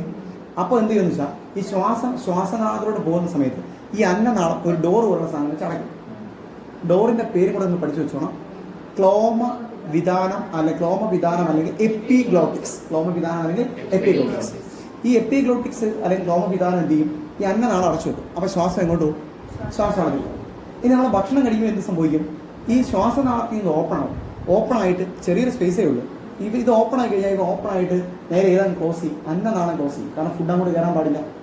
അതിന് ശ്വാസനാളം അടയ്ക്കും. ശ്വാസനാളം അടച്ചു വെച്ചിട്ട് അന്നനാളം തുറക്കും. അപ്പോൾ ഈ ഫുഡ് ഏത് വഴി പോകും? അന്നനാളം വഴി പോകും. നമ്മൾ കഴിക്കുന്ന ഫുഡ് നേരെ ഇവിടെ ചെന്നിട്ട് ഈ പറഞ്ഞ ഡോറിൻ്റെ അടുത്ത് നിന്ന് അവിടെ ബ്ലോക്കായി. ഇപ്പം എന്താ അവസ്ഥ? അന്നനാളം തുറന്നിരിക്കുക, പക്ഷെ ഫുഡ് ഇതായിട്ട് പോകുന്നു. ശ്വാസനാളം അടഞ്ഞിരിക്കുക, ശ്വാസം എടുക്കാൻ പറ്റുമോ? ഇവിടെ എന്ത് ചെയ്യും? ഈ ഫുഡ് അങ്ങ് ബ്ലോക്കായിരിക്കും. ബ്ലോക്കായി നിൽക്കുന്ന സമയത്ത് നമുക്ക് ശ്വാസം എടുക്കാൻ പറ്റുമോ? പിന്നെ നാളെന്ത് ചെയ്യും? മരണം. മനസ്സിലായി? അങ്ങനെ സംഭവിക്കുന്ന ഒരു വ്യക്തിക്ക് എന്ത് വരാം? ഹൃദയം നിന്ന് പോകാം. മനസ്സിലായി? ഹൃദയം നിന്നോ. അപ്പോൾ വെള്ളത്തിൽ വീഴുന്ന ആളിന് വരാം, അതുപോലെ കിണറ്റിൽ വീഴുന്ന ആളിന് വരാം, അതുപോലെ തന്നെ എന്താണ് ചോക്കിങ് വരുന്ന ആളിന് വരാം. അതുപോലെ വൈദ്യുതാഘാതം ഏൽക്കുന്ന ഒരാൾക്ക് എന്ത് വരാൻ സാധ്യതയുണ്ട്? ഈ പറഞ്ഞ ഹൃദയസ്തംഭനം വരാൻ സാധ്യതയുണ്ട്. മനസ്സിലായോ? അപ്പോൾ ഇങ്ങനെയൊക്കെ വരുന്ന ആളുകൾക്കാണ് ഇപ്പോൾ CPR കൊടുക്കുന്നത്. ഇപ്പം ഞാൻ പറഞ്ഞത്, നിങ്ങൾ വൈദ്യുതാഘാതമേറ്റ ഒരാളെ കണ്ട് ആ ആളിനെ രക്ഷിക്കണം, ഫസ്റ്റ് എയ്ഡ് കൊടുക്കണം. ഫസ്റ്റ് എയ്ഡ് കൊടുക്കാനായിട്ട് നിങ്ങൾ നേരെ അങ്ങോട്ട് ചെന്ന് അയാൾ അവിടെ നേരെ പിടിച്ച് അവിടെ തന്നെ കിടന്ന് CPR കൊടുക്കുന്ന അവസ്ഥ എന്താണ്? ഒരുപക്ഷെ വീണ്ടും വൈദ്യുതാഘാതം വെക്കാനുള്ള സാധ്യതയുണ്ട്. മാത്രവുമല്ല ഫസ്റ്റ് എയ്ഡറായ നമുക്ക് എന്ത് പറ്റാനുള്ള സാധ്യതയുണ്ട്? പ്രശ്നം പറ്റാൻ സാധ്യതയുണ്ട്. അപ്പം നമ്മൾ ആദ്യം എന്ത് ചെയ്യണം? ആ സീൻ പ്രോപ്പറാണോ, അവിടെ അപകട സാധ്യത ഇല്ല എന്ന് ഉറപ്പുവരുത്തണം. അതാണ് ഒന്നാമത്തെ പോയിന്റ്. സീൻ സേഫ്റ്റി ഉറപ്പുവരുത്തുക എന്ന് പറഞ്ഞാൽ രക്ഷാപ്രവർത്തകന്റെ സുരക്ഷിതത്വം ആദ്യം ഉറപ്പുവരുത്തുക. കാരണം ഫസ്റ്റ് എയ്ഡ് കൊടുക്കാൻ നമ്മളുണ്ടെങ്കിൽ മാത്രമേ അദ്ദേഹത്തിന് ഫസ്റ്റ് എയ്ഡ് കിട്ടുകയുള്ളൂ. അല്ലെങ്കിൽ നമ്മൾ അദ്ദേഹത്തെ ചാടി പിടിച്ച് രക്ഷിക്കാൻ ചെയ്യുന്നത് നമ്മുടെ ജീവനോടെ പോയി കഴിഞ്ഞാൽ എന്ത് പറ്റും? അങ്ങനെ കിട്ടും ഇല്ല. അപ്പോൾ ഒന്നാമത്തെ പോയിന്റ് ഓക്കെയാണ്. ചിലപ്പോൾ ചോദിക്കാം, ഒരു ഫസ്റ്റ് എയ്ഡറുടെ എന്താണ് ശ്രദ്ധിക്കേണ്ട കാര്യങ്ങൾ എന്തൊക്കെയാണ്? ഒന്നെന്തായി? Scene safety. രണ്ട്, ഫസ്റ്റ് എയ്ഡ് കൊടുക്കുന്ന സമയത്ത് ഇപ്പോഴും നമ്മൾ നിരപ്പായ തറയിൽ കൊടുക്കുന്നതാണ് നല്ലത്. ചിലപ്പോഴൊക്കെ നിങ്ങൾ യൂട്യൂബിലൊക്കെ വീഡിയോ കാണുന്ന സമയത്ത് ഡെസ്കിനെ മേടി വെച്ച് കൊടുക്കുന്നതിനെ കാണും. ഒരിക്കലും ഡെസ്കിനെ മേടി വെച്ച് കൊടുക്കുന്നതിനേക്കാൾ എപ്പോഴും പ്രോപ്പറായിട്ട് നമുക്ക് ഫസ്റ്റ് എയ്ഡ് കൊടുക്കാൻ പറ്റുന്നത് എവിടെയാണ്? നിലത്താണ്. അതല്ലെങ്കിൽ നമ്മളെക്കാൾ നല്ല താഴ്ചയിലിരിക്കുന്ന ഒരു ടേബിൾ ആണെങ്കിലും കുഴപ്പമില്ല. കാരണം ഈ ഫസ്റ്റ് എയ്ഡ് കൊടുക്കുന്ന സമയത്ത് നമ്മുടെ കൈയുടെ എങ്ങനെ കൊടുക്കുന്നത് ഞാൻ ഇപ്പോൾ പറയാം. നമ്മുടെ കൈയുടെ ബലം പൂർണ്ണമായിട്ട് അത് ചെല്ലണം. അപ്പം നമ്മൾ ഇങ്ങനെ കൊടുത്തു കഴിഞ്ഞാൽ നമ്മുടെ കൈയുടെ ബലം പൂർണ്ണമായിട്ട് പോകും. എപ്പോഴും നമ്മുടെ കൈ സ്ട്രെച്ച് ചെയ്ത് പിടിക്കുമ്പോഴത്തേക്കും നല്ല ബലം കിട്ടുന്നത് ശരിയല്ല. നമ്മൾ ഇങ്ങനെ തള്ളുമ്പോഴല്ലേ കൂടുതൽ ബലം കിട്ടുന്നത്. ഇങ്ങനെ വെച്ച് നമ്മുടെ കൈ നിവർത്തുന്ന വേണ്ടിയിട്ടുള്ള ഒരു ഇതൂടെ പോകും. മനസ്സിലായി? അപ്പോൾ അതുകൊണ്ട് നിരപ്പായ തറയിൽ കിടക്കുക. അപ്പോൾ രണ്ടാമത്തെ കാര്യം ഓക്കെയാണ്. ഒന്ന് സീൻ സേഫ്റ്റി, രണ്ട് നിരപ്പായ തറയിൽ കിടക്കണം. ഇനി നേരെ നമ്മൾ എന്താണ് CPR കൊടുക്കേണ്ട കാര്യമില്ല. മനസ്സിലായി? നമ്മൾ ആദ്യം പൾസൊക്കെ നോക്കുന്നതിനോട് ആദ്യം ചെയ്യുന്ന കാര്യം എന്താണ്? നമ്മൾ തട്ടി വിളിച്ചു നോക്കണം. അത് നമ്മളെപ്പോഴും കുറച്ച് സെൻസിറ്റീവായ സാധനങ്ങളായിരിക്കും കിട്ടുന്നത്. അപ്പോൾ ആദ്യം നമുക്ക് തോളിൽ തട്ടാം, അല്ലെങ്കിൽ കവിളത്തൊക്കെ സ്പർശിക്കുക. അപ്പോൾ ഇവിടെ നമുക്ക് പെട്ടെന്ന് സ്പർശനം കിട്ടുന്ന സ്ഥലം. അപ്പോൾ തോളിൽ നല്ല ശക്തിയായിട്ട് തട്ടിയിട്ട് പേര് വിളിക്കണം. അതാണ് അടുത്ത് നമ്മൾ പറയുന്നത്. ഷോൾഡറിൽ തട്ടി വിളിച്ച് അബോധാവസ്ഥയിലാണോ എന്ന് ഉറപ്പുവരുത്തുക. ചിലപ്പം വിളിച്ചു കഴിഞ്ഞാൽ നല്ല ഉറക്കാക്കി കിടക്കുന്ന ഒരാളായിരിക്കും. ഫസ്റ്റ് എയ്ഡ് ആവശ്യമില്ല, തട്ടി വിളിച്ചാൽ എഴുന്നേറ്റ് നോക്കോളും. മനസ്സിലായി? അപ്പോൾ അത് നമ്മൾ നോക്കണം. അടുത്ത നമ്മൾ ചെയ്യേണ്ടതെന്ന് വെച്ച് കഴിഞ്ഞാൽ എന്താണ്? ആംബുലൻസ് വിളിക്കുകയോ അല്ലെങ്കിൽ ഏതെങ്കിലും ഒരു വ്യക്തിയെ ചുമതലപ്പെടുത്തുകയോ ചെയ്യണം. അതായത് നമ്മൾ ഈ ഫസ്റ്റ് എയ്ഡ് കൊടുത്തു കഴിഞ്ഞാൽ നമ്മളെന്താണ് ഫസ്റ്റ് എയ്ഡ് കൊടുത്തോണ്ട് പൂർണ്ണമായിട്ടും അസുഖം റിക്കവറായി വരുമോ? ഇപ്പോൾ ആക്സിഡൻറ്റ് സംഭവിച്ച ഒരാളാണ്, അല്ലെങ്കിൽ വൈദ്യുതാഘാതം വെച്ച ഒരാളാണ്. ഈ പറഞ്ഞ പൾസ് കൊടുക്കുന്നതിലൂടെ അദ്ദേഹത്തിന് ഹൃദയം പഴയ അവസ്ഥയിൽ വന്നാൽ പോലും അദ്ദേഹം പൂർണ്ണമായും അദ്ദേഹത്തിന് അസുഖം മാറുമോ, അല്ലെങ്കിൽ അപകട അവസ്ഥ തരണം ചെയ്യാൻ പറ്റില്ല. അപ്പോൾ നമ്മൾ ആംബുലൻസിൽ ഒന്നുകിൽ നമ്മൾ വിളിക്കണം, നമ്മളെ ഈ പ്രവൃത്തിയിൽ ഏർപ്പെട്ടിരിക്കുകയാണെങ്കിൽ നമ്മൾ മറ്റൊരാളെ ചുമതലപ്പെടുത്തണം. ഇത്രയും കാര്യം ഓക്കെയാണോ? ഓക്കെ. അതിന് ശേഷം അതിന് വേറെ കാര്യമുണ്ട്. തട്ടി വിളിച്ചിട്ട് നമ്മൾ എന്ത് ചെക്ക് ചെയ്യണം? പൾസ് ചെക്ക് ചെയ്യണം. പൾസോടെ ചെക്ക് ചെയ്തിട്ട് നമ്മൾ എന്ത് ചെയ്യാൻ പാടുള്ളൂ? CPR സ്റ്റാർട്ട് ചെയ്യാൻ പാടുള്ളൂ. ഇത്രയും കാര്യം ഓക്കെയാണോ? സെറ്റാണ്, പ്രശ്നമില്ലല്ലോ. എന്താണ് CPR എന്ന് മനസ്സിലായി അല്ലേ? CPR കൊടുക്കേണ്ടത് ആർക്കൊക്കെയാണെന്ന് നിങ്ങൾക്ക് മനസ്സിലായി. അതിനുശേഷം നമ്മൾ പറയുന്നത് എന്താണ്? CPR ചെയ്യുമ്പോൾ നമ്മൾ ശ്രദ്ധിക്കേണ്ട കാര്യങ്ങൾ എന്തൊക്കെയാണ്? ഇത്ര ഓക്കെയാണ്. അടുത്തത് എന്താണ് CAB റൂൾ? CAB റൂൾ നേരത്തെ ഇതിനെ ABC റൂൾ എന്നാണ് അറിയപ്പെട്ടത്. നിലവിൽ അത് അറിയപ്പെടുന്ന പേര് CAB റൂൾ എന്നാണ്. എന്താണ് CAB റൂൾ? നമ്മൾ CPR കൊടുക്കുന്ന ക്രമത്തിനെയാണ് നമ്മൾ വിളിക്കുന്നത് CAB റൂൾ എന്ന് വിളിക്കുന്നത്. CPR കൊടുക്കുന്ന ക്രമത്തിനെയാണ് വിളിക്കുന്നത് CAB റൂൾ എന്ന് വിളിക്കുന്നത്. C എന്ന് പറഞ്ഞു കഴിഞ്ഞാൽ കംപ്രഷൻ എന്ന് അർത്ഥം. മനസ്സിലായി? എന്താണ് കംപ്രഷൻ? A എന്ന് പറഞ്ഞാൽ എയർവേ എന്ന് അർത്ഥം. B എന്ന് പറഞ്ഞാൽ ബ്രീത്തിങ്. കിട്ടിയോ? അപ്പോൾ C എന്താണ്? കംപ്രഷൻ. A എന്താണ്? എയർവേ. B എന്താണ്? ബ്രീത്തിങ്. ഇനി ഓരോന്നും ഞാൻ പറഞ്ഞുതരാം. നമ്മൾ CPR കൊടുക്കുന്നത് എങ്ങനെയാണ്? നിങ്ങൾ ജസ്റ്റ് എങ്കിലും നിങ്ങൾക്ക് അറിയാം എന്താ നിങ്ങൾ എങ്ങനെയാണ് CPR കൊടുക്കുന്നത് വേണ്ടിയുള്ള ഇല്ല. നെഞ്ചിനകത്ത് അമർത്തുന്ന കണ്ടിട്ടുണ്ട്. മനസ്സിലായി? നെഞ്ചിൽ അമർത്തുക എന്ന് പറഞ്ഞാൽ എന്താണ്? നമ്മുടെ ഹൃദയം ഇരിക്കുന്ന ഭാഗത്തിന് മുകളിലായിട്ട് നമ്മൾ എന്ത് ചെയ്യണം? കംപ്രഷൻ കൊടുക്കണം. നമ്മുടെ രണ്ട് കൈ കൊണ്ടും നമ്മൾ കംപ്രഷൻ കൊടുക്കണം. അതിനൊരു അളവ് ജസ്റ്റ് നിങ്ങൾ മനസ്സിലാക്കിയാൽ മതി. നമ്മൾ പറയുന്നത് വെച്ച് കഴിഞ്ഞപ്പം എല്ലാവർക്കും ഒരുപാട് കംപ്രഷൻ കൊടുക്കും. ഇപ്പം ഹിന്ദുവിന് കൊടുക്കുന്ന അതുപോലെ തന്നെ CPR ആശയ്ക്ക് കൊടുത്തിട്ട് വല്ല കാര്യമുണ്ടോ? അതായത് നമ്മുടെ ഹൃദയം ഇരിക്കുന്ന ഭാഗത്തേക്ക് നമ്മുടെ കൈയുടെ കംപ്രഷൻ എത്തണം. മനസ്സിലായി? ഈ വണ്ണം കൂടുന്നതനുസരിച്ച് നമ്മൾ എന്ത് ചെയ്യണം? അത്രയും താഴ്ചയിലേക്ക് കൊണ്ടുപോകണം. അതുകൊണ്ട് നമ്മൾ ഒരാളെ എടുത്താൽ ആളുടെ വണ്ണത്തിൻ്റെ ഏകദേശം ഒരു 1/3 താഴ്ചയിലെങ്കിൽ ഇത് പോകണമെന്നാണ് പറയുന്നത്. 5 ഇഞ്ച് എന്നൊക്കെ പറയുന്നുണ്ട്. കറക്റ്റ് 1/3 മനസ്സിലായി? അത്രയും താഴ്ചയിലേക്ക് നമ്മൾ എന്ത് ചെയ്യണം? ഇത് നമ്മുടെ കംപ്രഷൻ കൊടുക്കണം. അപ്പോൾ നമ്മളത് ഹൃദയം ഇരിക്കുന്ന ഭാഗം മീൻസ് നമ്മുടെ നെഞ്ചിൻ്റെ ഏകദേശം ഈ ഒരു ഭാഗത്തായിട്ട് നമ്മൾ എന്ത് ചെയ്യണം? ഈ കൈയുടെ ഈ ഭാഗം കൊണ്ട് നമ്മൾ എന്ത് ചെയ്യണം? പ്രസ് ചെയ്യണം, അമർത്തണം. മനസ്സിലായി? അതാണ് കംപ്രഷൻ. ഇനി കംപ്രഷൻ നിരക്കൂടെ നമുക്ക് പഠിക്കാം. കംപ്രഷൻ നമ്മൾ കൊടുക്കുന്നത് എങ്ങനെയാണ്? 30 കംപ്രഷൻ ഒരു സർക്കിളിൽ നമ്മൾ കൊടുക്കേണ്ടത്. ഒരു സർക്കിൾ CPRന്റെ ഒരു സർക്കിളിൽ നമ്മൾ കൊടുക്കുന്ന കംപ്രഷൻ എന്ന് പറയുന്നത് 30. എത്രയാണ്? 30. മനസ്സിലാവാൻ ഞാൻ പറഞ്ഞു, ഇങ്ങനെ കൈവച്ച് നമ്മൾ 1 2 3 4 ഇങ്ങനെ എത്ര തവണ നമ്മൾ കൊടുക്കണം? 30 തവണ നമ്മൾ കൊടുക്കണം. അത് ഓക്കെയാണ്. എണ്ണം കിട്ടിയോ നിങ്ങൾക്ക്? 30 ഒക്കെയാണ്. ഇനി ഇതിനൊരു സ്പീഡുണ്ട്. ഈ സ്പീഡെന്ന് പറഞ്ഞു കഴിഞ്ഞാൽ 1 മിനിറ്റിൽ 100 മുതൽ 120 വരെ തവണ നമുക്കിത് പ്രസ് ചെയ്യാം. 1 മിനിറ്റിൽ 100 മുതൽ 120. ഇത് എണ്ണം പറയുന്നതാണ് നമുക്ക് മനസ്സിലാക്കാൻ വേണ്ടി. അപ്പോൾ 100 മുതൽ 120 എന്ന് പറയുമ്പോൾ എന്തായി? 1 മിനിറ്റിൽ 120 മീൻസ് ഒരു മിനിറ്റിൽ 120 എന്ന് പറഞ്ഞാൽ 60 സെക്കൻഡിൽ എത്ര? 120. ഒന്ന് കണക്കൂട്ടി 1 സെക്കൻഡിൽ എത്ര? 2. 1 സെക്കൻഡ് 2. നമ്മളെ കണക്ക് എങ്ങനെയാണെന്ന് പറയുന്നത് 1 മിനിറ്റിൽ 100 മുതൽ 120. അതിൻ്റെ സ്പീഡാണ്. നമുക്ക് 1 2 3 4 5 ഇങ്ങനെ കൊടുക്കാം. 1 2 3 എങ്ങനെ കൊടുക്കാം? അതിനിടയ്ക്കുള്ള സ്പീഡ് 1 2 3 4 ഈ രീതിയിൽ കൊടുക്കാം. അപ്പം നമുക്ക് വേണ്ട സ്പീഡ് എത്രയാണ്? സ്പീഡ് നമ്മുടെ പരീക്ഷയ്ക്ക് നമ്മൾ ചോദിച്ചാൽ പ്രാക്ടിക്കലി എന്തോ ആയിക്കോട്ടെ, പരീക്ഷയ്ക്ക് നമ്മൾ എന്താ പഠിക്കേണ്ടത്? 1 മിനിറ്റിൽ 100 മുതൽ 120. അപ്പോൾ എണ്ണം 30, സ്പീഡ് 1 മിനിറ്റിൽ 100 മുതൽ 120. അപ്പോൾ എന്താണ് കംപ്രഷൻ? മനസ്സിലായോ? കംപ്രഷൻ ഓക്കെയാണ്. യെസ്. 2 എയർവേ. എയർവേ അല്ലെങ്കിൽ എ എന്നതുകൊണ്ട് അർത്ഥമാക്കുന്നത് എയർവേ ക്ലെയിം ചെയ്യുക എന്നുള്ളതാണ്. നിങ്ങൾ നോക്കണേ, ഒരാൾ അബോധാവസ്ഥയിൽ പോയി. നമുക്ക് പുഴയിൽ നിന്ന് കിട്ടിയ ഒരാളാണ്. പുഴയിൽ നിന്നാണ് ആളെ കിട്ടിയിരിക്കുന്നത്. പുഴയിൽ നിന്ന് കിട്ടിയ ആളിന് നമ്മൾ കൊടുക്കുന്നത് ആദ്യം കംപ്രഷൻ കൊടുക്കുന്നു, പിന്നീട് നമ്മൾ ബ്രീത്തിങ് കൊടുക്കണം. Breathing mouth to mouth breathing നമ്മൾ കൊടുക്കാം. മൗത്ത് ടു മൗത്ത് ബ്രീത്തിങ് കൊടുക്കുമ്പോൾ നമ്മളത് ശക്തിയായിട്ട് നമ്മൾ ഊതുകയാണ് ചെയ്യുന്നത്. ശക്തിയായിട്ട് നമ്മൾ ഊതുമ്പോൾ നമ്മുടെ എന്ത് ചെയ്യുന്നു? നമ്മുടെ ഉള്ളിൽ നിന്നുള്ള എയർ അദ്ദേഹത്തിൻ്റെ ലങ്സിലേക്ക് എത്തണം. ഈ എത്തുന്ന സമയത്ത് ഇടയ്ക്ക് അവിടെ തടസ്സം സംഭവിച്ചാൽ എന്ത് പറ്റും? ഇത് എന്തൊക്കെ തടസ്സം? പുഴയിൽ നിന്ന് ഒരാളെ കിട്ടി, എന്തും തടസ്സം ഉണ്ടാകും? ആ വായിൽ എന്തുണ്ടാവും? ഈ ചളി പോലുള്ള സാധനങ്ങളോ അല്ലെങ്കിൽ പായലൊക്കെ നടന്നിരിക്കണം. ഈ അടഞ്ഞിരിക്കുന്ന സാധനം നമ്മൾ എന്ത് ചെയ്യണം? ഒഴിവാക്കണം. ഭക്ഷണ പദാർത്ഥം കൊണ്ട് എടുത്ത് കളയണം. ഇങ്ങനെയുള്ള എന്തെങ്കിലും വസ്തുക്കളുണ്ട്, ഇതൊക്കെ നമ്മൾ ഒഴിവാക്കണം. അതാണ് എയർ വേ ക്ലീൻ ചെയ്യുക. മനസ്സിലായോ? അടുത്ത സ്റ്റെപ്പ് എന്താണ്? ബ്രീത്തിങ് കൊടുക്കുക. മൗത്ത് ടു മൗത്ത് എന്ത് കൊടുക്കണം? അപ്പോൾ CAB റൂൾ മനസ്സിലായോ? അപ്പോൾ C എന്ന് പറഞ്ഞാൽ എന്താണ്? കംപ്രഷൻ. B എന്താണ്? എയർവേ. B എന്ന് പറഞ്ഞാൽ ബ്രീത്തിങ്. A എന്താണ്? എയർവേ. ഓക്കെ, ഇതിനെയാണ് നമ്മൾ എന്ത് വിളിക്കുന്നത്? CAB എന്ന് വിളിക്കുന്നത്. ഇത്രയും കാര്യം മനസ്സിലായി? ഓക്കെ, അപ്പോൾ നമ്മൾ എന്താണ് CPR കംപ്രഷനിലാണ് മോദിരിക്കേണ്ടത്. നമ്മൾ പ്രസ് ചെയ്യേണ്ടത് എണ്ണം 30. താഴ്ച ഏകദേശം ഒരാളുടെ വണ്ണത്തിൻ്റെ 1/3. നമുക്ക് ഒരു 2 ഇഞ്ച് മുതൽ 2 ഇഞ്ച് അല്ലെങ്കിൽ 5 സെൻറ്റിമീറ്റർ പറയാം. കോമൺ ആയിട്ട് 2 ഇഞ്ച് 50 സെൻറ്റിമീറ്റർ എന്നൊക്കെ 2 ഇഞ്ച് 5 സെൻറ്റിമീറ്റർ എന്നൊക്കെ പറയാം. ഓക്കെ ആണല്ലോ? പിന്നെ വേഗത നമ്മൾ പറഞ്ഞു 1 മിനിറ്റിൽ 100 to 120. ഇത്രയും ഓക്കെ ആണോ? സെറ്റാണ്. അടുത്തത് ഇനി ഇതിനകത്ത് എയർവേ 2 രീതിയിൽ നമുക്ക് ചെയ്യാൻ പറ്റും. ഒന്ന്, head tilt and chin lift. എങ്ങനെയാണ്? ഹെഡ് എന്ത് ചെയ്യുക? ടിൽറ്റ് ചെയ്യുക. ചിൻ ലിഫ്റ്റ് ചെയ്യുക എന്ന് പറയുന്നത്. അടുത്ത വരുന്നതാണ് ജോ ത്രസ്റ്റ് മെത്തേഡ്. ആ 2 മെത്തേഡ് നിങ്ങൾക്ക് പഠിച്ചു വെച്ചു. ജോ ത്രസ്റ്റും പിന്നെന്താണ്? Head tilt chin lift. Okay, അടുത്ത ബ്രീത്തിങ്. ബ്രീത്തിങ്ങിൻ്റെ എണ്ണം നമ്മൾ പറഞ്ഞില്ലല്ലോ. ബ്രീത്തിങ്ങിൻ്റെ എണ്ണം എന്ന് പറഞ്ഞാൽ നമ്മൾ ഒരു സർക്കിളിൽ 30 കംപ്രഷൻ കൊടുത്തു കഴിഞ്ഞാൽ നമ്മൾ കൊടുക്കേണ്ടത് 2 ബ്രീത്തിങ് ആണ്. മൗത്ത് ടു മൗത്ത് എന്ത് കൊടുക്കണം? 2 ബ്രീത്തിങ് നമ്മൾ കൊടുക്കണം. അപ്പോൾ അതിൻ്റെ ബ്രീത്തിങ്ങിന് എണ്ണം കിട്ടിയോ? 30ന് 2. ഇങ്ങനെ 30 കംപ്രഷനും 2 ബ്രീത്തിങ്ങും കഴിയുമ്പോൾ ഒരു സർക്കിൾ കംപ്ലീറ്റ് ആയി. മനസ്സിലായി? ഇനി ചുമ്മാ നിങ്ങൾ അറിഞ്ഞു വെച്ചേക്കുക, എപ്പോഴാണ് ഇത് നിർത്തേണ്ടത്? എപ്പോഴാണ് നിർത്തേണ്ടത്? എന്തിനാണ് നമ്മൾ കൊടുക്കുന്നത്? ഹൃദയത്തെ പുനരുജ്ജീവിപ്പിക്കാൻ അല്ലേ? ഒന്നുകിൽ ഹൃദയം പുനരുജ്ജീവിപ്പിക്കണം, അതല്ലെങ്കിലോ ആളിനെ ഹോസ്പിറ്റലിൽ എത്തിക്കണം. അപ്പോൾ CPR നിർത്തുന്ന 2 ഘട്ടങ്ങൾ. ഒന്നുകിൽ അദ്ദേഹത്തിൻ്റെ ഹൃദയം പൂർണ്ണമായ പഴയ അവസ്ഥയിലേക്ക് വരണം, പൂർവ്വസ്ഥിതിയിലേക്ക് വരണം, അതല്ലെങ്കിൽ എന്ത് ചെയ്യണം? ഹോസ്പിറ്റലിൽ എത്തിക്കണം. ഓക്കെയാണോ? ഇത്രയും കാര്യം ഓക്കെയാണോ? യെസ്. ഇനി CPRന്റെ പിതാവ് ആര്? Peter Safar. ആരാണ്? Peter Safar. ഫസ്റ്റ് എയ്ഡിന്റെ പിതാവ് ആരായിരുന്നു? Friedrich Esmarch. ഇനി വാണിജ്യാടിസ്ഥാനത്തിൽ കിറ്റ് തയ്യാറാക്കാനുള്ള പേര് റോബർട്ട് ജോൺസൺ അല്ലേ? Robert Wood Johnson. ഇത്രയും ഭാഗം സെറ്റാണ്. അത്യാവശ്യം കാര്യങ്ങൾ മനസ്സിലായി. CPR എന്തെങ്കിലും ഡൗട്ട് ഉണ്ടോ?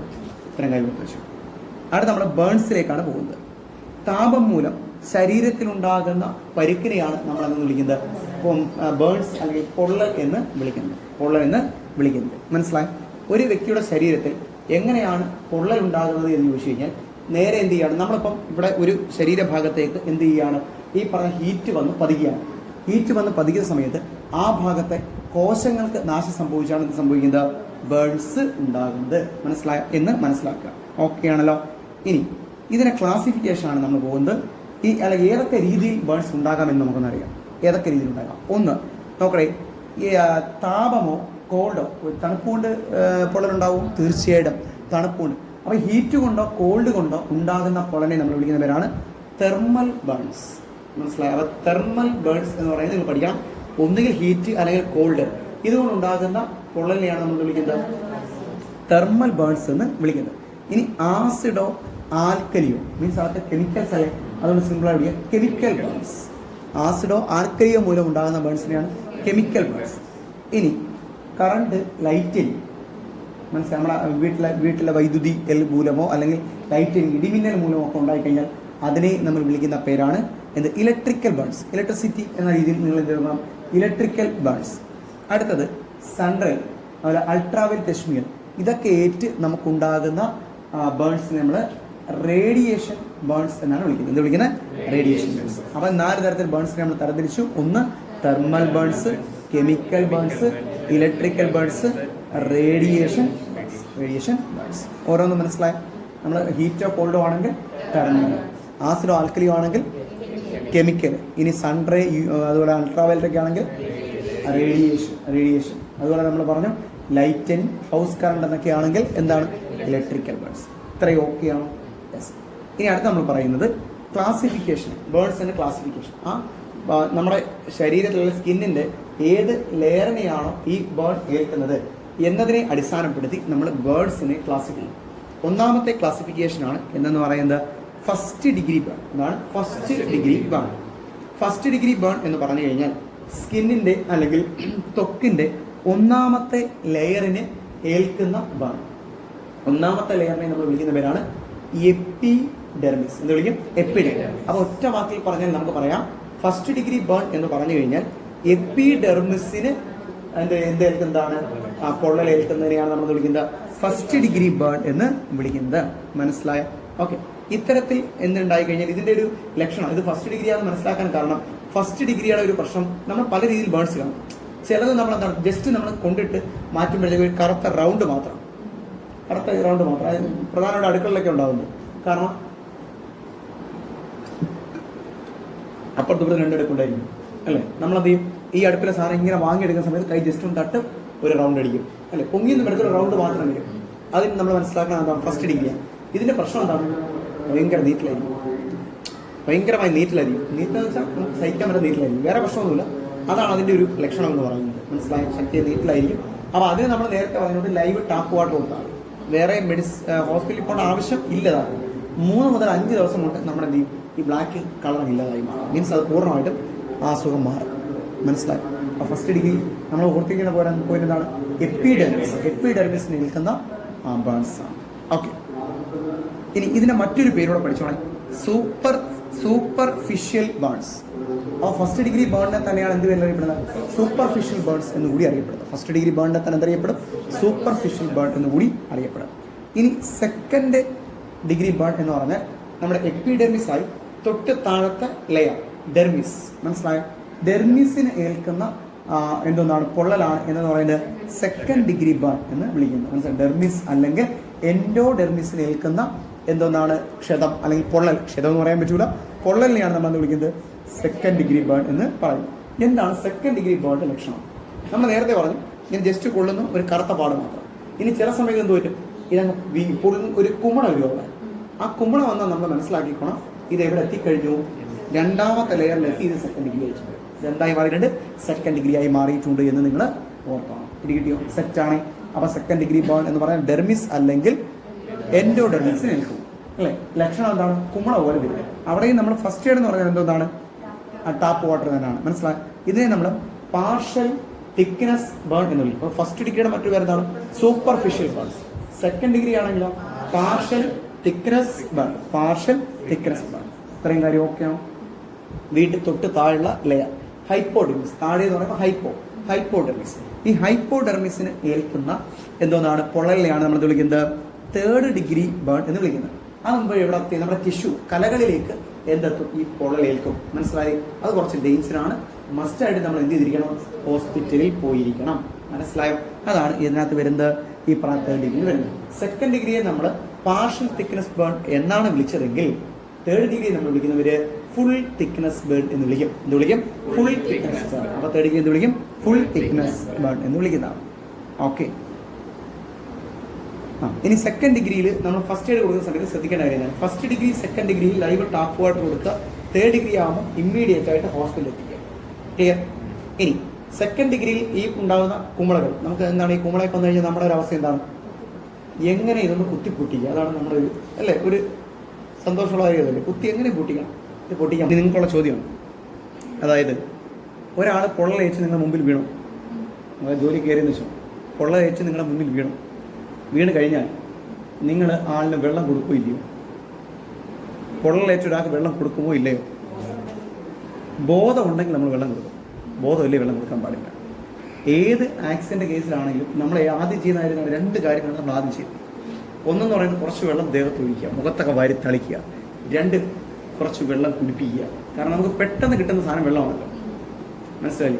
വേറെ പെട്ടെന്ന് നമുക്ക് എന്താണ് പെട്ടെന്ന് ഈ പാലോ പഴമോ എടുത്തുകൊണ്ടിരാൻ പറ്റാത്തതുകൊണ്ട് ആദ്യം എവിടെ നിന്ന് കിട്ടുന്ന സാധനം വെള്ളമാണ്, അപ്പോഴേ കുറച്ച് വെള്ളം കൊണ്ട് കൊടുക്കുക അല്ലേ. അതെന്ത് ചെയ്യത്തില്ല, അത് പാടില്ല. എല്ലാ ആക്സിഡന്റ് കേസിലും നമ്മൾ അങ്ങനെ വെള്ളം കൊടുക്കാൻ പാടില്ല. മനസ്സിലായി? ഓക്കെ. അപ്പോൾ പക്ഷേ ഇവിടെ നമ്മൾ പഠിക്കേണ്ടത് പൊള്ളൽ 1st ഡിഗ്രിയോ 2nd ഡിഗ്രി ആണെങ്കിൽ നിങ്ങൾക്ക് എന്ത് കൊടുക്കാവുന്നതാണ്? വെള്ളം കൊടുക്കാവുന്നതാണ്. ഓക്കെ. ഇനി പൊള്ളലേറ്റ ഭാഗത്ത് കൂടുതൽ അപകടമുണ്ടാകാത്ത രീതിയിൽ വസ്ത്രങ്ങളോ ആഭരണങ്ങളോ ഉണ്ടെങ്കിൽ നീക്കം ചെയ്യാം. അവിടെ പറഞ്ഞ പോയിന്റ് ഇതാണ്. അപ്പം നമുക്ക് വസ്ത്രം ഇങ്ങനെ പിടിച്ചിരിക്കുകയാണ്, അപ്പം എന്താണ് ഇത് എടുത്ത് കളയണം പറഞ്ഞു? എന്ത് ചെയ്യാൻ പാടില്ല? വലിച്ചു പറിക്കാൻ പാടില്ല. വീണ്ടും അപകടം ഉണ്ടാകാത്ത രീതിയിൽ നിങ്ങൾക്ക് വേണമെങ്കിൽ എന്ത് ചെയ്യാം? നീക്കം ചെയ്യാവുന്നതാണ്. മനസ്സിലായോ? അതുപോലെ പൊള്ളലേറ്റ ഒരാളുടെ ശരീരത്തിൽ തീ അണയ്ക്കാൻ വേണ്ടി നമുക്ക് എന്ത് ചെയ്യാം? ഒന്നുകിൽ ബ്ലാങ്കറ്റ് ഉപയോഗിക്കാവുന്നതാണ് അല്ലേ. നമ്മൾ കോമൺ ആയിട്ട് പറയുന്ന കാര്യം എന്താണ്? നമ്മുടെ ശരീരത്തിൽ തീ പിടിച്ചാൽ നമ്മൾ എന്ത് ചെയ്യണം? അപ്പോഴേ താഴെ കഴിയുക, റോളിങ്, ഉരുളുക എന്നുള്ളതാണ്. മനസ്സിലായി? അങ്ങനെ ഉരുളുന്ന സമയത്ത് വേണമെങ്കിൽ നമുക്ക് എന്ത് ചെയ്യാം? ഒരു ബ്ലാങ്കറ്റും കൂടെ ചുറ്റിച്ചുള്ളാം. ഒരു ബ്ലാങ്കറ്റ് അകത്ത് കയറിയിട്ട്, അങ്ങനെ ഉള്ള സിനിമയുണ്ട്, ബ്ലാങ്കറ്റ് അകത്ത് കയറിയിട്ട് ഏതോ ഒരു സിനിമയ്ക്കകത്ത് മറ്റേ ഹരീസ് ദേശം ഇങ്ങനെ കയറിയിട്ട് 2 ചുള്ളൊക്കെ ചുള്ളുമ്പോൾ അതിനകത്താവുന്നു ആണോ? ഏതോ എനിക്ക് പോട്ടെ, എനിക്കത് ഓർമ്മയില്ല. എല്ലാം അവിടെ ഉണ്ട്, എല്ലാം അവിടെ സേവ് ആണ്. പിന്നെ പ്രത്യേക ഒരു ഫോൾഡർ അവിടെ സെറ്റ് ചെയ്തിട്ട്. അപ്പൊ അങ്ങനെ വേണമെങ്കിൽ നിങ്ങൾക്ക് എന്ത് ചെയ്യാവുന്നതാണ്. അപ്പൊ എന്താ അവിടെ സംഭവിക്കുന്നത്? അവിടെ എന്താ സംഭവിക്കുന്നത്? അപ്പം എങ്ങനെ തീയണേ? അതുകൂടെ പറയണ്ടോ? എങ്ങനെ തീയണേ? ഓക്സിജൻ കട്ടായിട്ട് തീയണം. മനസ്സിലായി? 3 തരത്തിൽ നമുക്ക് തീ അണയ്ക്കാവുന്നതാണ്. അപ്പൊ തീ കത്തണ എന്തൊക്കെ വേണം? 3 സാധനങ്ങൾ വേണം. എന്തൊക്കെയാണ്? 1 ഓക്സിജൻ വേണം, 2 താപം ഹീറ്റ് വേണം, 3 എന്ത് വേണം? ഇവിടെ ഇതിനെ സംബന്ധിച്ചിടത്തോളം ഫ്യൂൽ ആയില്ല. ഇവിടെ ഹീറ്റും ഉണ്ട്, എന്തുകൊണ്ട്? ഓക്സിജനും ഉണ്ട്. അന്തരീക്ഷം ഹീറ്റും ഉണ്ട്, ഓക്സിജൻ ഉണ്ട്. പക്ഷെ അത് കത്തുന്നുണ്ടോ? കത്തണ ആര് വേണം? ഞാനെന്ന് പറഞ്ഞൊരു ഫ്യൂവൽ വേണം. ഇതൊരു പ്രത്യേക റേഷ്യോയിൽ ആവിയും വേണം. ചുമ്മാതും കത്തും ഇല്ല. മനസ്സിലായോ? അപ്പൊ എന്താ കാണാം? 1 ഫ്യൂവൽ വേണം, 2 ഓക്സിജൻ വേണം, പിന്നെന്ത് വേണം? താപം വേണം. ഈ 3 സാധനങ്ങൾ വേണം. അപ്പൊ നോക്ക്, ഈ 3 എണ്ണം ഉണ്ടെങ്കിൽ തീ കത്തത്തോ. അപ്പൊ തീ അണയ്ക്കണം, എന്ത് ചെയ്യണം? ഈ 3 എണ്ണത്തിൽ ഏതെങ്കിലും ഒന്ന് ഒഴിവാക്കണം.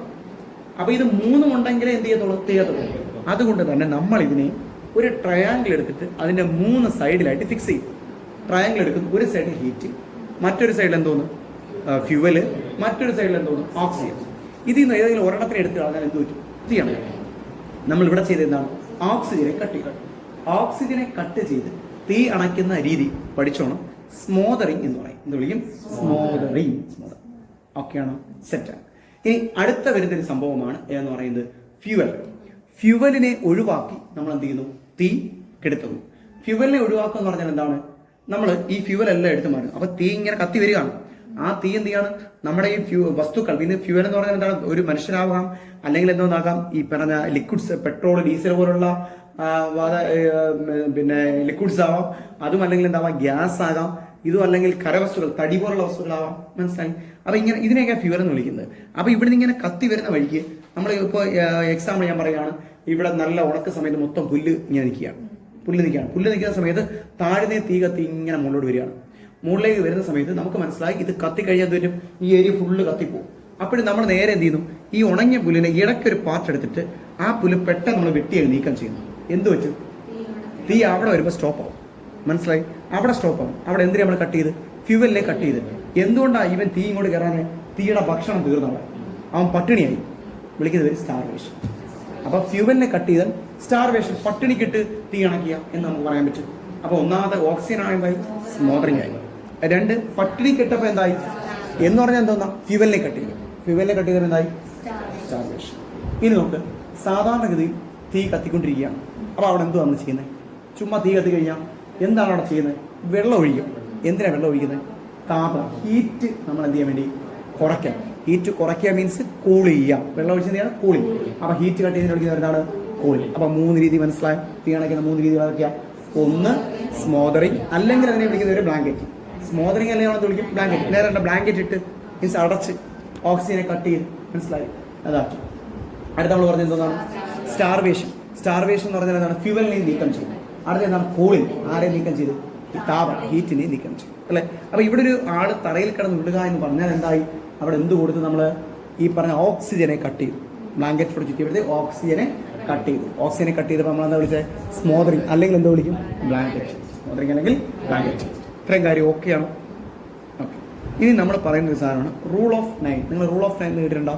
ഇത്രയേ ഉള്ളൂ. നമ്മുടെ ശരീരഭാഗത്തെ മൊത്തത്തിൽ നമ്മൾ ഓരോരോ പെർസെൻറ്റേജ് ആക്കി മാറ്റും. മനസ്സിലായി? എന്നിട്ട് നമ്മൾ എന്ത് ചെയ്യുമെന്ന് വെച്ച് കഴിഞ്ഞാൽ നമ്മളെ പൊള്ളലേക്കുന്നത് നമ്മൾ പറയും അവന് ഒരു 30% പൊള്ളലേറ്റ്, അല്ലെങ്കിൽ അവൻ രക്ഷപ്പെടാൻ സാധ്യതയില്ല, അവന് 70% പൊള്ളലേറ്റ്, അല്ലെങ്കിൽ 50% പൊള്ളലേറ്റ് നമ്മൾ പറയത്തില്ലയോ? ഈ ശതമാനം എങ്ങനെയാണ് കാൽക്കുലേറ്റ് ചെയ്യുന്നത് എന്നുള്ളതാണ്. നമുക്ക് നമ്മൾ ഓരോ ശരീരഭാഗം എടുക്കണം. ഇവൻ നമ്മുടെ ഈ തലയുടെ ഈ ഭാഗം ഇത്രയും എടുത്തു കഴിഞ്ഞാൽ, തലഭാഗം എടുത്തു കഴിഞ്ഞാൽ ആ ഭാഗത്ത് 4.5% ആയിട്ട് എടുക്കുന്നത്. ഈ ഭാഗം കത്തുമ്പോൾ നമ്മൾ എന്താ എടുക്കും? 4.5. ഇത് ഫ്രണ്ട് മാത്രമല്ലേ, ബാക്കും ഉണ്ട് 4.5. അപ്പോൾ ഇവിടെ 4.5, ഇവിടെ എത്രയുണ്ട്?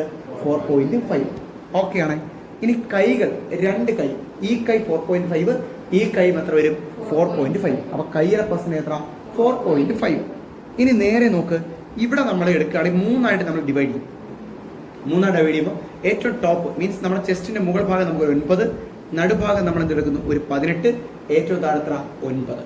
അപ്പം 9, 18, 9, 18, 9. ഇനി നമ്മൾ 2 കാലുകൾ എടുത്തു കഴിഞ്ഞാൽ എന്തോന്നായി? 2 കാലുകൾ എടുക്കുമ്പോൾ അത് എത്രയായി? 9%. മനസ്സിലായി? 2 കാല് 9, 9, 9, 9. ക്ലിയർ ആയോ? അപ്പൊ ഇതിനിങ്ങനെ നമ്മൾ ഡിവൈഡ് ചെയ്ത് വെച്ചിരിക്കുന്നതാണ് നമ്മൾ വിളിക്കുന്നത് റൂൾ ഓഫ് 9 എന്ന് വിളിക്കുന്നത്. അപ്പൊ റൂൾ ഓഫ് 9 നിങ്ങൾ ആദ്യം പഠിക്കണം. എന്തുമായിട്ട് ബന്ധപ്പെട്ടതാ? ബേൺസ്, പൊള്ളലുമായിട്ട് ബന്ധപ്പെട്ടതാണ്. മനസ്സിലായ? അതായത് പെർസെൻറ്റേജ് കണക്കാക്കാൻ വേണ്ടിയിട്ട് നമ്മുടെ ശരീരത്തെ ഡിവൈഡ് ചെയ്ത് വെച്ചിരിക്കുന്നതാണെന്ന് പറയുന്നത് റൂൾ ഓഫ് 9 എന്ന് പറയുന്നത്. മനസ്സിലായി? ഇത്രയും കാര്യങ്ങളാണ് ഇതുമായിട്ട് ബന്ധപ്പെട്ട് പറയേണ്ടത്. ഓക്കെ. ഇനി നമ്മൾ നേരത്തെ പറഞ്ഞു വെച്ച ഫയർ ഉണ്ടല്ലോ, 3 തരത്തിൽ നമുക്ക് ഫയർ ഉണ്ടെന്ന് പറഞ്ഞില്ലേ? അല്ല, 3 എന്താണ് ഘടകങ്ങൾ ഉണ്ടെങ്കിൽ മാത്രമേ നമുക്ക് എന്ത് തീ കത്തത്തോളം എന്ന് പറഞ്ഞില്ലയോ? ഓക്കെ. ഇനി നമ്മൾ ഫയറിനെ ഒന്ന് ക്ലാസിഫൈ ചെയ്യാൻ പോവാണ്. ഒന്ന് റിവൈസ് ചെയ്യാൻ പോകുന്നേ ഉള്ളൂ, ഓടിച്ച് പറയണം. ഫയറിനെ നമ്മൾ ക്ലാസിഫൈ ചെയ്യാൻ പോവാണ്. അതായത് ഏത് വസ്തുവിലാണ് ഫയർ ഉണ്ടാകുന്നത്, തീ കത്തുന്നത് എന്നതിനെ അടിസ്ഥാനപ്പെടുത്തി നമ്മൾ ഫയറിനെ ക്ലാസിഫൈ ചെയ്യുന്നു. A class fire, B class fire, C class fire, D class fire and E class fire. A, B, C, D, E 5. ഓക്കെയാണ്. സിമ്പിൾ ആയിട്ട് നമുക്ക് പറയാം. നമ്മൾ എപ്പോഴും അവസ്ഥകൾ എങ്ങനെയാണ് പറയുന്നത്? Solid, liquid, gas. ഈ 3 ഓക്കെയാണ്.